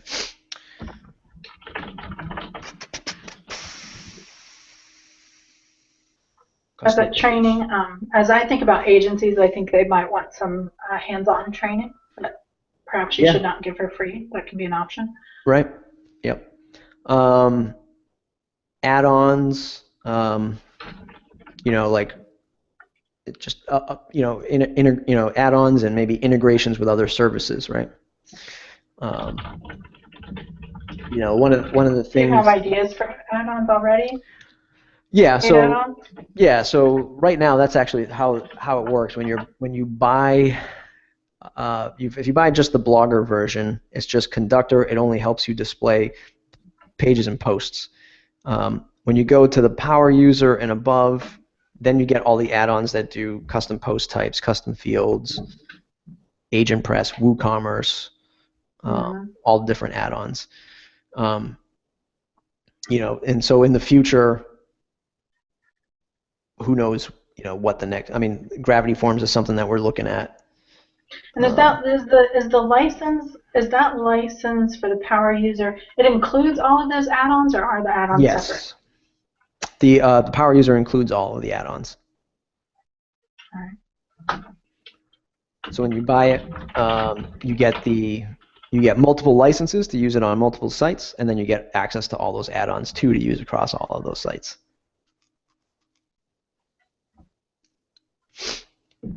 Why did you go with that model instead of making each add-on separate? I felt that. Or even offering like a middle option. Like, can you even purchase the add-on separately? No. Okay. So one that includes everything, and then one where you can pick and choose. Yeah. Because I didn't want to. Like we really want to emphasize the core of Conductor. We really want that to be the solution that you're buying and not necessarily the add-ons, right?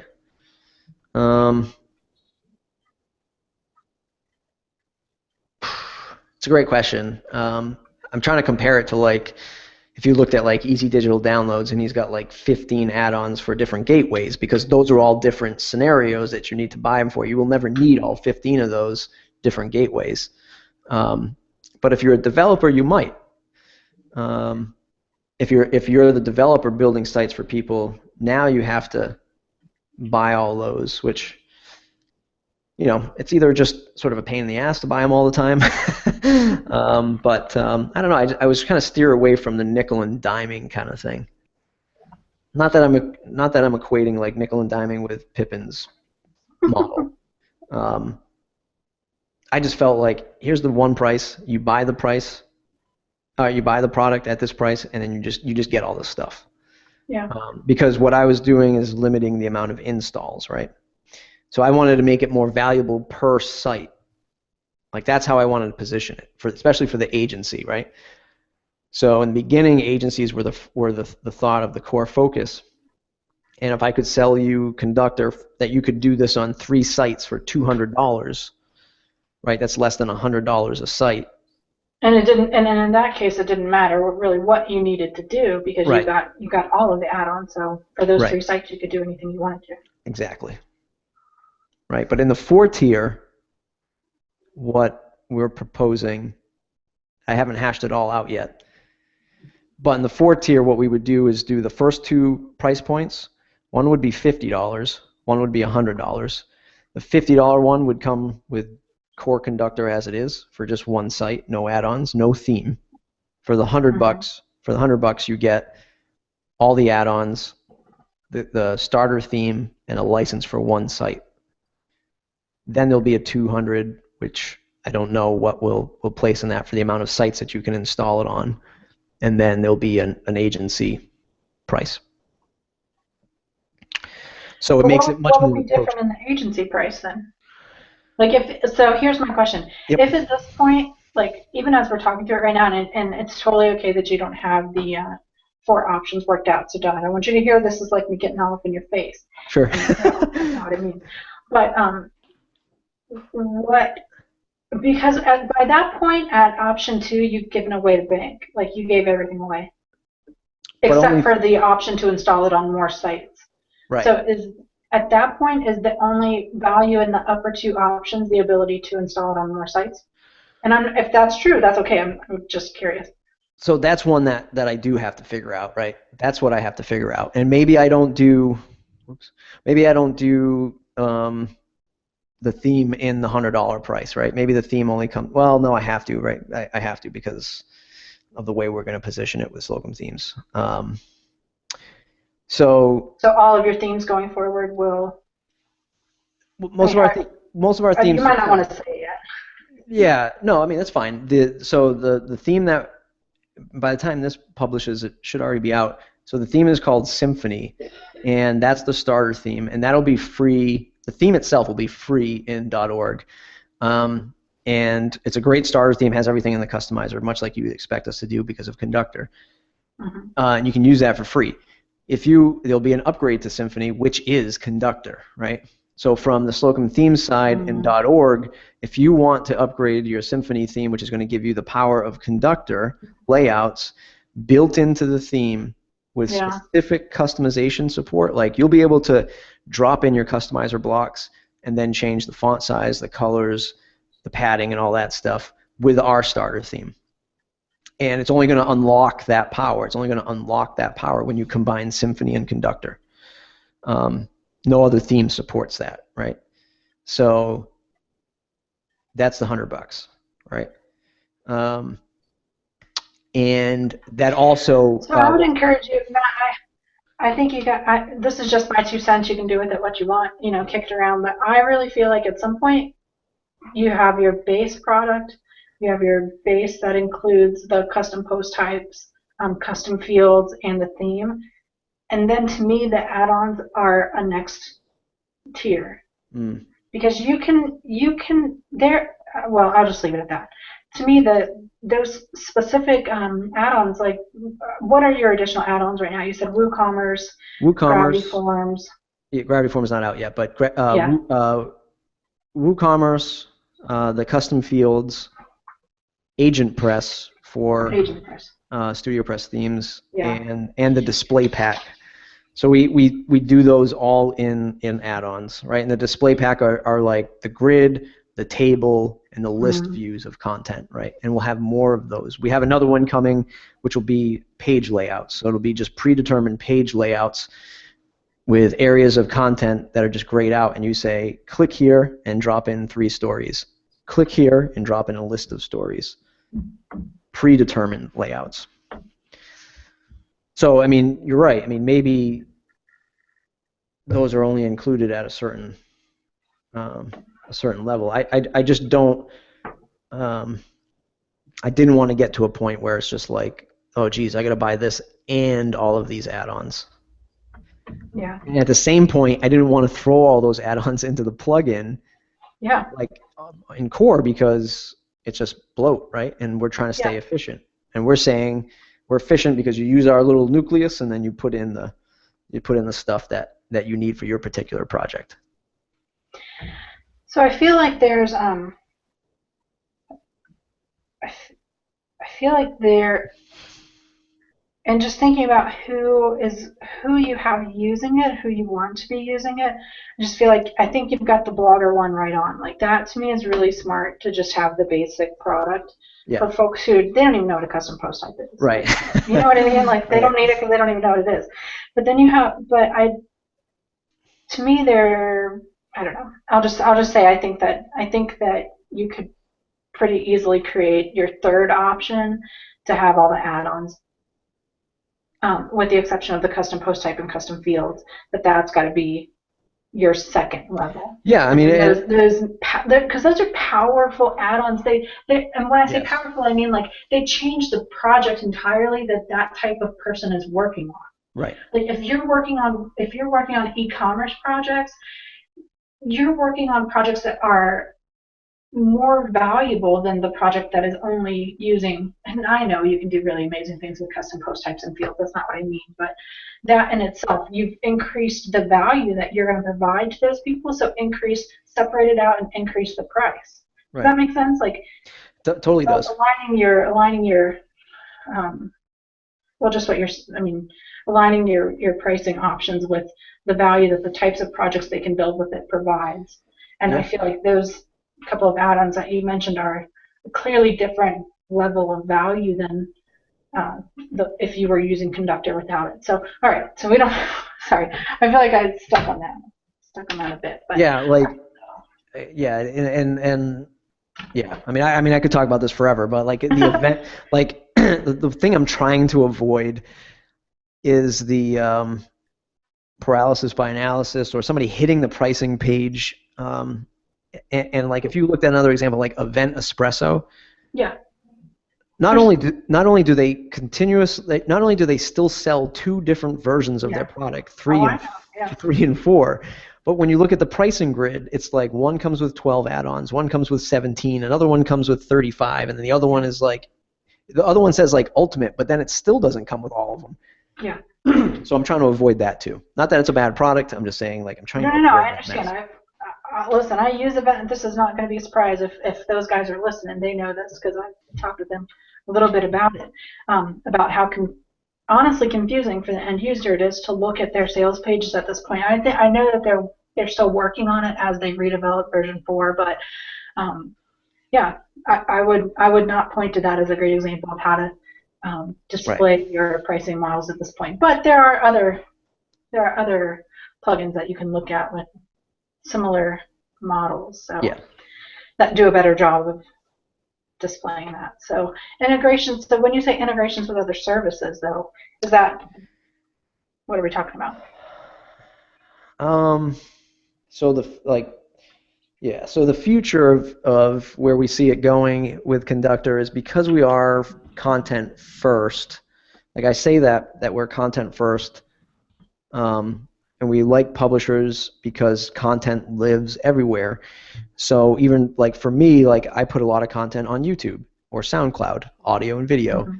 We want to be able to pull in that content and display that on your WordPress site Mm-hmm. without you having to figure out how to do that, right? Okay. Yeah. So when the news industry, and they do either a YouTube video or they do a Google Hangout, right? Maybe that's part of their marketing. All you do is drop in Conductor and say, show my videos from my YouTube page, and filter it and reorder it. As easy as it is to do with WordPress posts, you'll be able to do that with your YouTube content. That's really exciting. And that's on your roadmap, or that's like just an idea that's floating out there that might be fun to do? It's not on the roadmap, but it's not far away either. Okay. If that makes sense. Okay. It does, yeah, absolutely, yeah.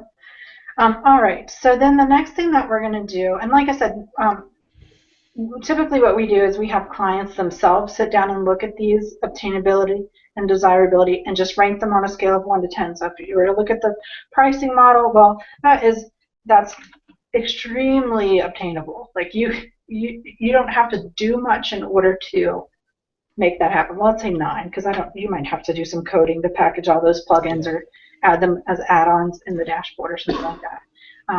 And desirability, I would imagine that's creating more options, going from 2 to 4 is probably pretty desirable, which will also help push people towards the middle 2 options, or actually the second and fourth, I suppose, which is good. So then you would just take those and add them together, and like I said, the highest numbers win.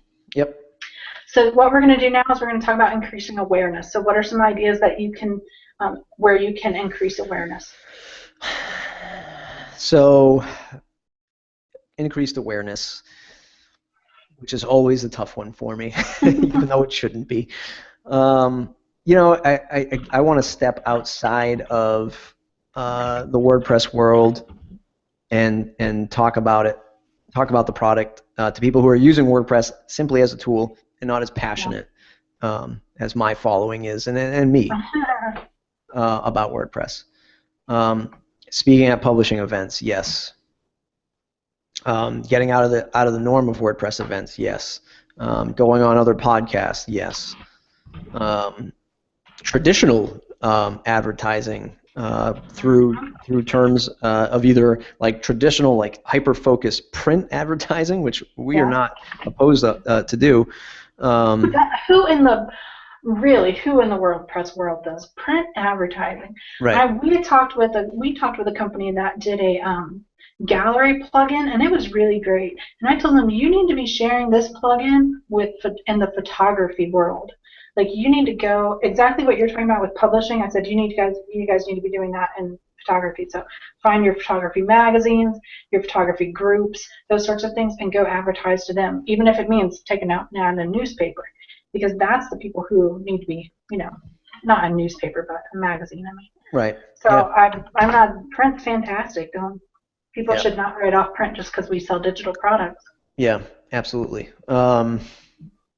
Traditional advertising, we want to invest a little bit in, because we actually do some really good video work with a videographer that does work for us on the agency side. We really want to invest a little bit in some just higher grade video production, right? Mm-hmm.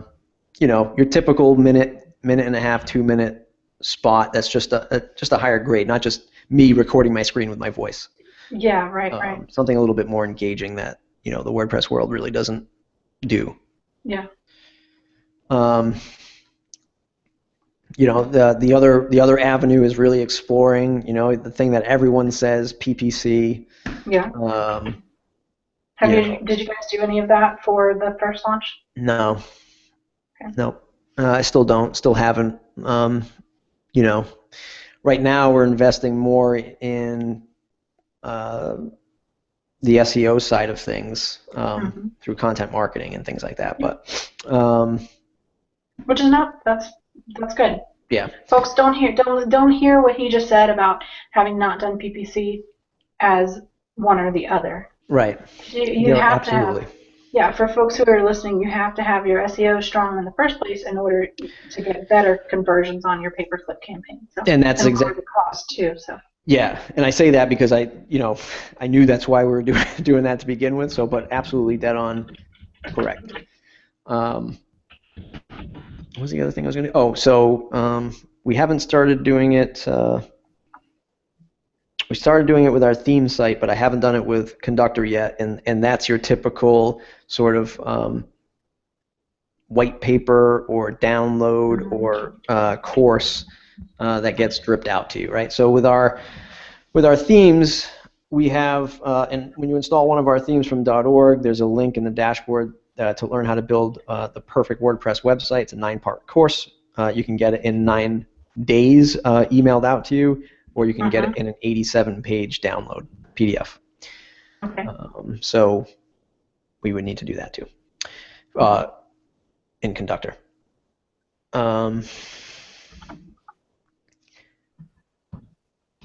The only other one that I can think of is is the word freemium with a question mark. Freemium.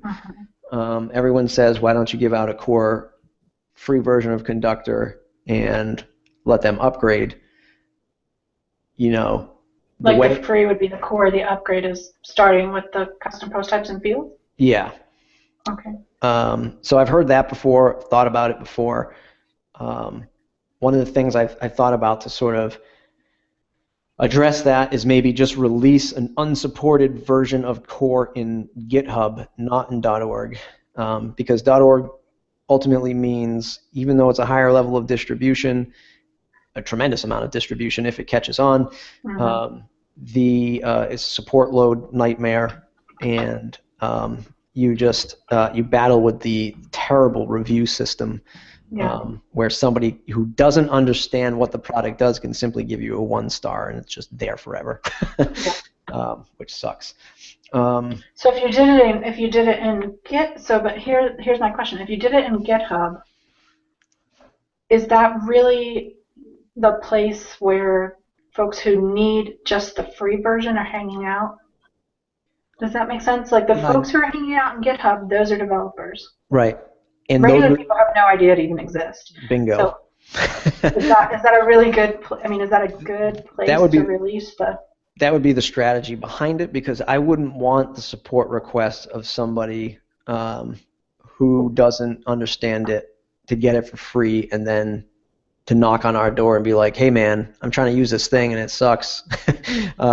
Help me out." And be like, "Where'd you get it from? Where's your license?" "Oh, I'm using the free version." "Well, it's unsupported," right?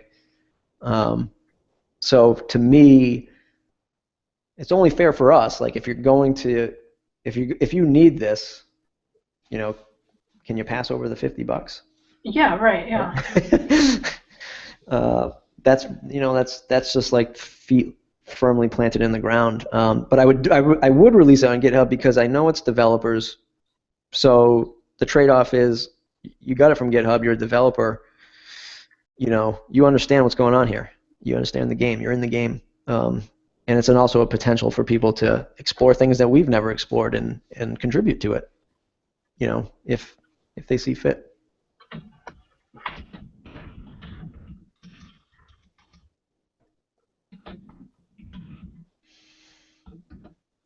But again, the other strategy behind that is we already do a lot of freemium, right? So we give out our themes for free on .org, and we do market to them and say there's Conductor that can do X, Y, Z, right, with your theme. Symfony will be a free theme. That's probably our most powerful theme that we've ever released, even as a starter theme, which will be free, right? The Note plugin, which is in .org, which is front-end live text editing, is free, and it gets people introduced to using the customizer. Not to backtrack, but one of the biggest issues that we found was even power users were not accustomed to using the customizer. Yeah, you know how I feel about it. Right. And I was just like, wow, like there's such a push to the customizer. Maybe it's just because I'm in that vacuum of watching what .org is doing all the time, that people are like, customizer, customizer, customizer. So I'm like, how did you not know this existed, right? So the point is the Note plugin forces you have no choice but to use the front end customizer. So that's another entry point, right? Freemium entry point. So I feel like we do a lot of freemium already. No need to force it. All that said and done.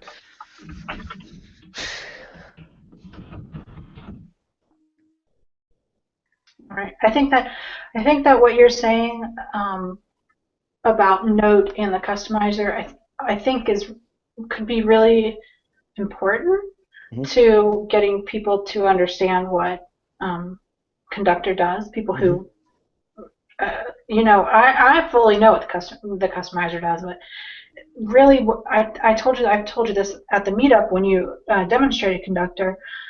Was not until I saw Conductor that I really thought, wow, the customizer is going to be something that's going to be important in the future. So Note, I really, and you're doing it already, but it may be something for you to sort of focus on in your sales funnel. If it is what you're saying it is, that it gives people a good introduction to the customizer in the first place. So I'm just leaving that here. Actually, we could put it under efficiency, but I'm just going to leave it there. All right.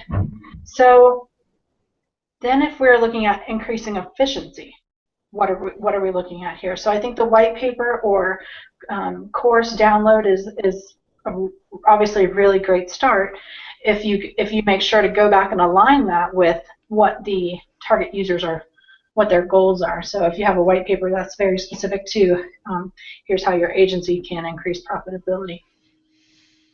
Or for the DIY publisher, like the freelancer, our first user, talking about how is this going to save you time and make you money. Right. One of the other things that we're doing, so there's white paper or course and our general education things that we can do. But the other way we've sort of positioned our help docs, support docs, there's not a lot of them, but we've made them available of all the WordPress hooks and all that stuff, so you can go and you can learn how to extend it, right? Or where to hook into it to do different things. But we've also made snippets of code available to do things that are either edge cases that our customers email in and they ask a certain question, or we write up some quick CSS and then we make that generally available. So it's not quite an add-on, but it can solve a specific thing, and we hope that makes. Now, because this is efficiency for our client, right? Or is this efficiency? Yeah, well, yeah. Honestly, it's for both, because that produces efficiency for the client, but then they're not coming back and asking you, how do I do this? Right. So that absolutely increases your efficiency. So where are you sharing those code snippets right now? Are they just in a blog, or are they in a specific code snippets area? Yes, in our support section, which you can only access in the footer.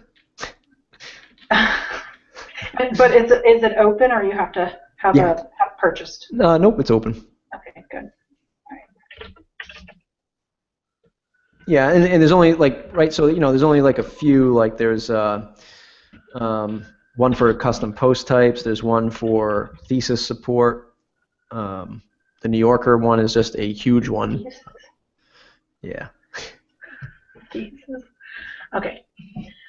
All right. So let me come back real quick and just look at your users real quick and see if that we're not missing anything that we can use to increase efficiency. So I think even your use cases and even your use cases can be used to increase efficiency, because then if you do enough of those detailed, then you're not going to have as many people emailing you saying, can we do this? Can we do that with this? Right. That sort of thing. So size guide, tutorials, yeah, for various customizations.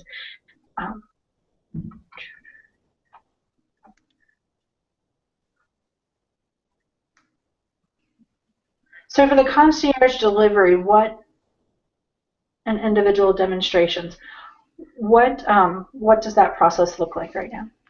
That would be hopefully enticing somebody to schedule, for lack of a better word, a sales call, and really understand what their their project is. Like, tell me what you're working on. I'll make sure it's a good fit before you hit buy. Because hopefully this is somebody who's considering either an agency, license or agency license or some custom implementation. So is that is in whatever you end up in creating that agency pricing level at, is that cost effective? I was going to say that. It's certainly something that doesn't scale. It doesn't sound like it. Yeah, I was going to say it doesn't sound like it. Well, but so my question is, can you increase the price of that agency level to where it becomes cost effective? Yes, and that's why I have domain installations so low on our current pricing model. So sort of the strategy was, how am I gonna, and this might totally be wrong, and I've talked about this before in public. My thing was, how am I gonna push WordPress product pricing higher, right, to what you see in traditional software sales, like right. bigger software sales. So the idea was, I'm going to put a price of $200 on a 3 license install where you normally see $200 at lifetime value, right? Lifetime license. Normally people are $200 and you get everything forever, right? I mean, for the most part. Not 3, right? Certainly not 3. And I said, I'm just going to keep touting the horn of that's less than $100 a site, and if you're an agency, you're making that 20 times over. And if you're not, we're going to teach you how to make that money 20 times over, right? Because it shouldn't just be about a $500 website. So I don't know if I'll ever, one of the things I was toying with was when we do a 4-tier pricing plan, we can keep the agency price at $399 and then just move domain installations to unlimited to entice the person to just buy the whole thing. And that might be better for the bottom line. I don't know until I play with it. But but that might fall into a support thing, right? So it might be schedule the call. The call also kills 2 birds with 1 stone. It's also a great way to learn about how people want to use your product. Yeah, absolutely. So I'm not. My concern is that the sales call, like the work that it takes to get the sales call, have the sales call, follow up with the sales call, that you've eaten the $300. Yeah. Just then. Yeah, I mean that's before you even get into the cost of supporting once they get that, whether it's 3 license or unlimited. Yeah. I mean, in a perfect world, there's a qualifier form that somebody fills out, and it says like, what's your agency name or what's the website you plan on using this? And when I see it says like nytimes.com, I say, where do I call right now? And so in the perfect world, I'd kind of would look at that and say, hey, I think we'll be a good fit. We should schedule this or not. So maybe it's one of those things where it's just low on the obtainability. But I don't think. Go ahead. I don't think that's true. Honestly, I just think you need to increase the agency price a lot. But because also, like when you're talking, your agency person worked at a 10 to 15 person agency. That's an agency that can drop money on software. I mean, the cost is not I don't want to say it's not an issue because it is, but $300, they spend that literally on coffee every month. And that's what, and it's actually how we operate. Like, I mean, we're not a 15-person shop, but a problem arises. It's something that's new to us. Is there a solution that already does this that we can trust and buy? And if it's $300, just buy it, right? Just go out and buy it. Our project that we're billing out is 15 or 20 grand. So that $300 is nothing. But but couldn't you insert 1,500 or 2,000 into that statement and it still work? Couldn't you say if the solution is 2,000 and it's going to enable us to build X sites? And the sales process obviously is different for a $2,000 product, but you've already said that the way to reach that the either the publishing director or the person who works at the agency, it's going to require a sales call in the first place. Mm-hmm. Like you define that already. So Mm-hmm.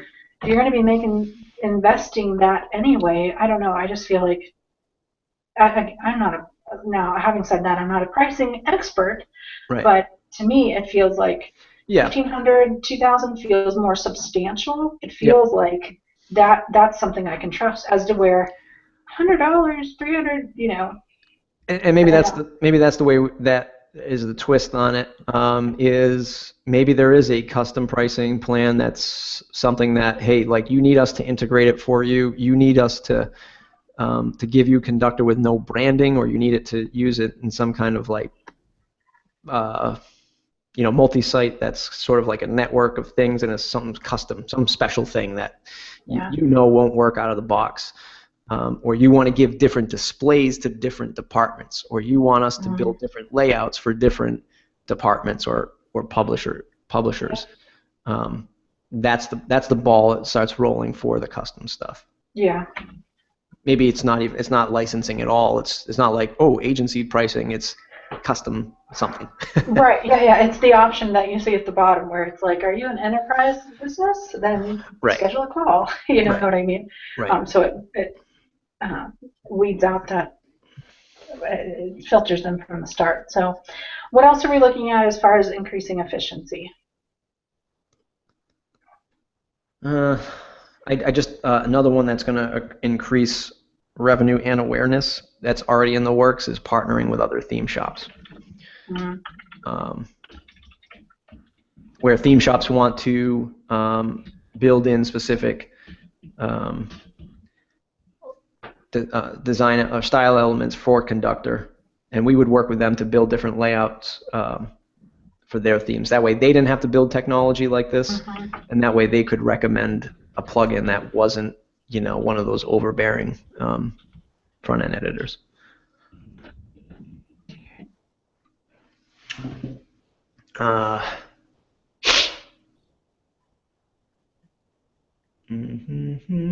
Add support docs, sales calls, partnering with other theme shops. I think certainly I think that you've with the white papers and courses and help docs, documentation, the code snippets, that sort of thing. I think those are a lot of the as far as supporting current customers. I think that's a lot of what most shops have to do and do really well. Yeah.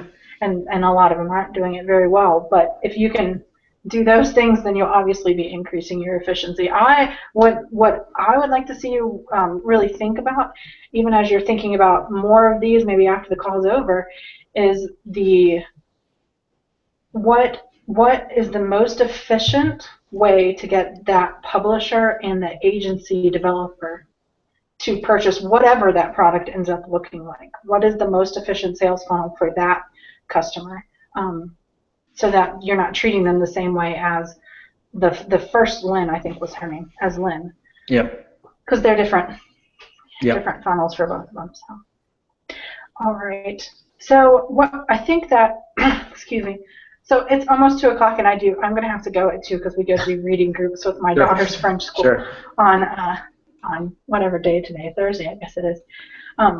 So what we would do from here out is we take those user stories, the user information that we defined at the very start, and their goals, and then we sit down and we map that. And typically for folks that are listening, this part, user stories, and then competitive analysis, if we were able to get through everything that we did before this with the customer, typically this part we would make sure this was done in a separate meeting, because what we want to do is we want to take the information that they gave us already about their users, their user goals, their business goals, then we want to take that and sit down and think about it. We want to sit down and say, okay, now Lynn needs these things, and she needs to get,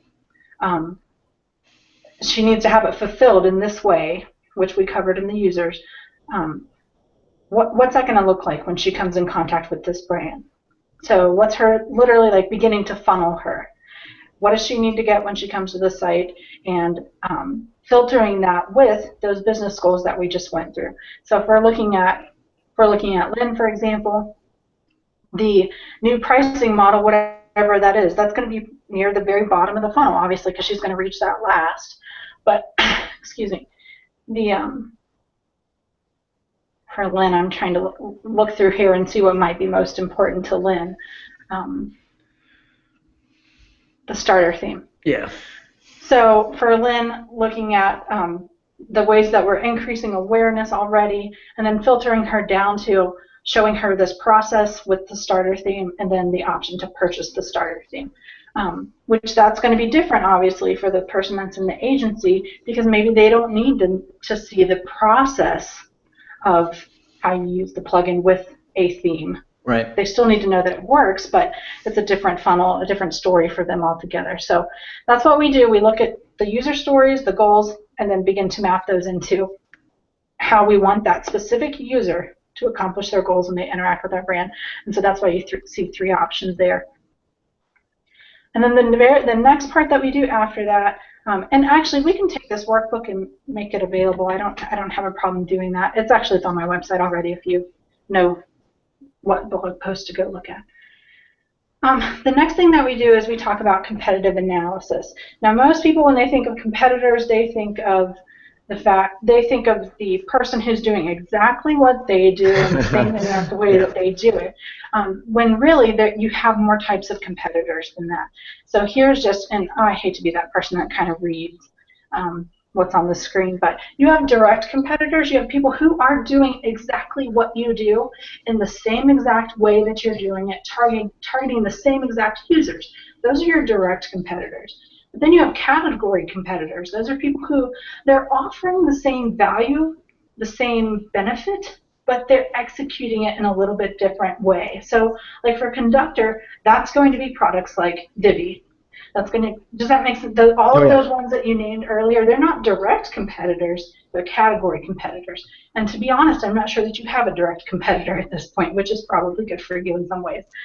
It's hard to be first, but you're building on the experience of those category competitors. But you still have to consider those competitors, the category competitors, what they're doing better than you, and where you're doing better than them.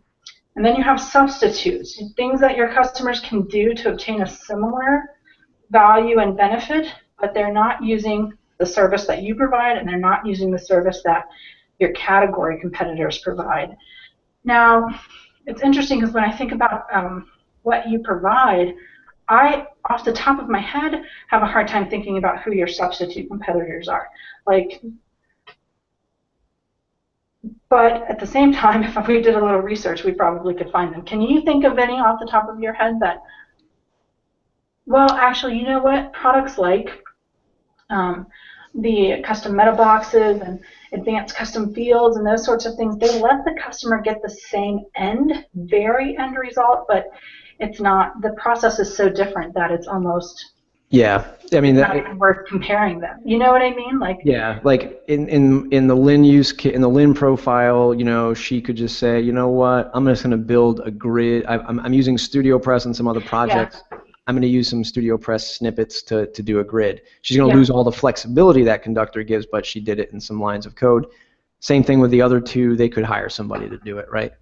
Yeah, exactly. So, and the indirect, those are, these things compete for your customer's attention and time, but they are not related to the value that you offer at all. Right. So, just what you're saying. So, what we do with the competitive analysis, it is not, listen, people, it doesn't have to be as hard as I'm going to sit down and do a competitive analysis. You don't have to be so scared of it, and it doesn't have to be perfect. So what we do is we have clients tell us who are their competitors in each of those areas. We go and do some research too, so that we have both. Some people aren't even aware of who their actual competitors are.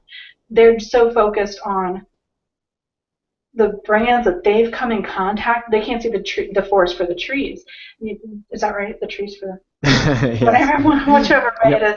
They get so focused on the couple of companies that they have had the most interaction with, but they might not realize that their target is really looking at a much broader view than they are. So spend 10 minutes listing your companies, then go back through and spend 5 minutes highlighting the top 3, because you should be able to get between 5 and 6 in each one, and then the top competitor.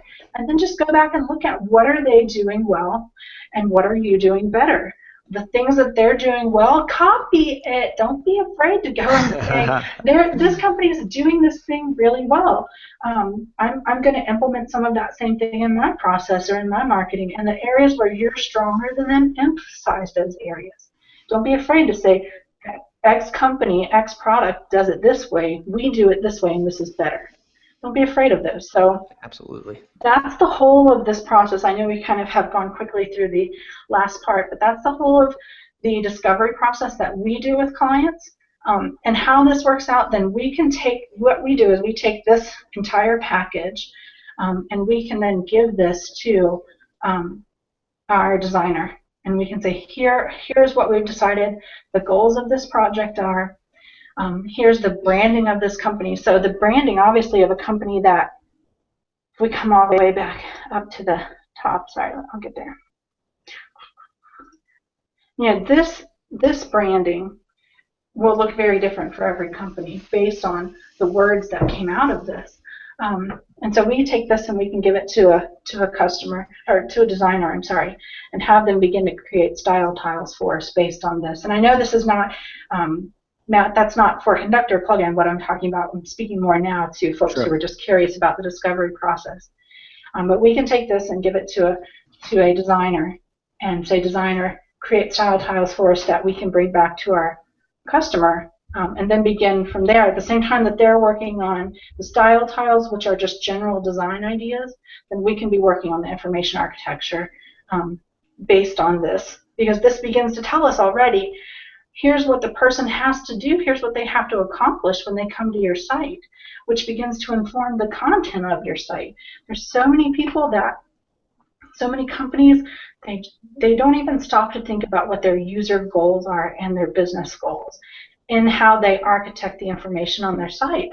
Once you can say, you know what, the people visiting my site, they most need case studies. They most need to see user profiles, and they need to most see how this is going to increase profitability. Well, that begins to inform the design of the site and the architecture of it too. So that's what we do. This is a process that is mandatory for all of our projects, and in fact, we have done this for clients who just wanted to do this. They didn't even have necessarily a project following it. They just wanted to do this. They wanted to know this process and clarify their branding and their users and goals. So that's what I have for today. I need a soundboard of amazing applause from a gigantic audience, probably when the Patriots win the Super Bowl. But other than that, and it's a freaking phenomenal job. I mean, the last time you showed up, the knowledge bomb was ridiculous, and this is awesome too.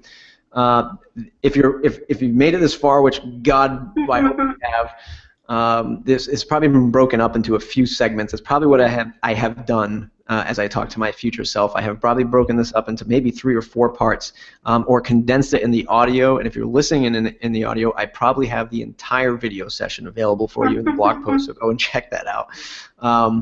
Angie, this is amazing stuff. I know you have to run. Thank you very much. This is not falling on deaf ears, so we will definitely crush it with this new plan.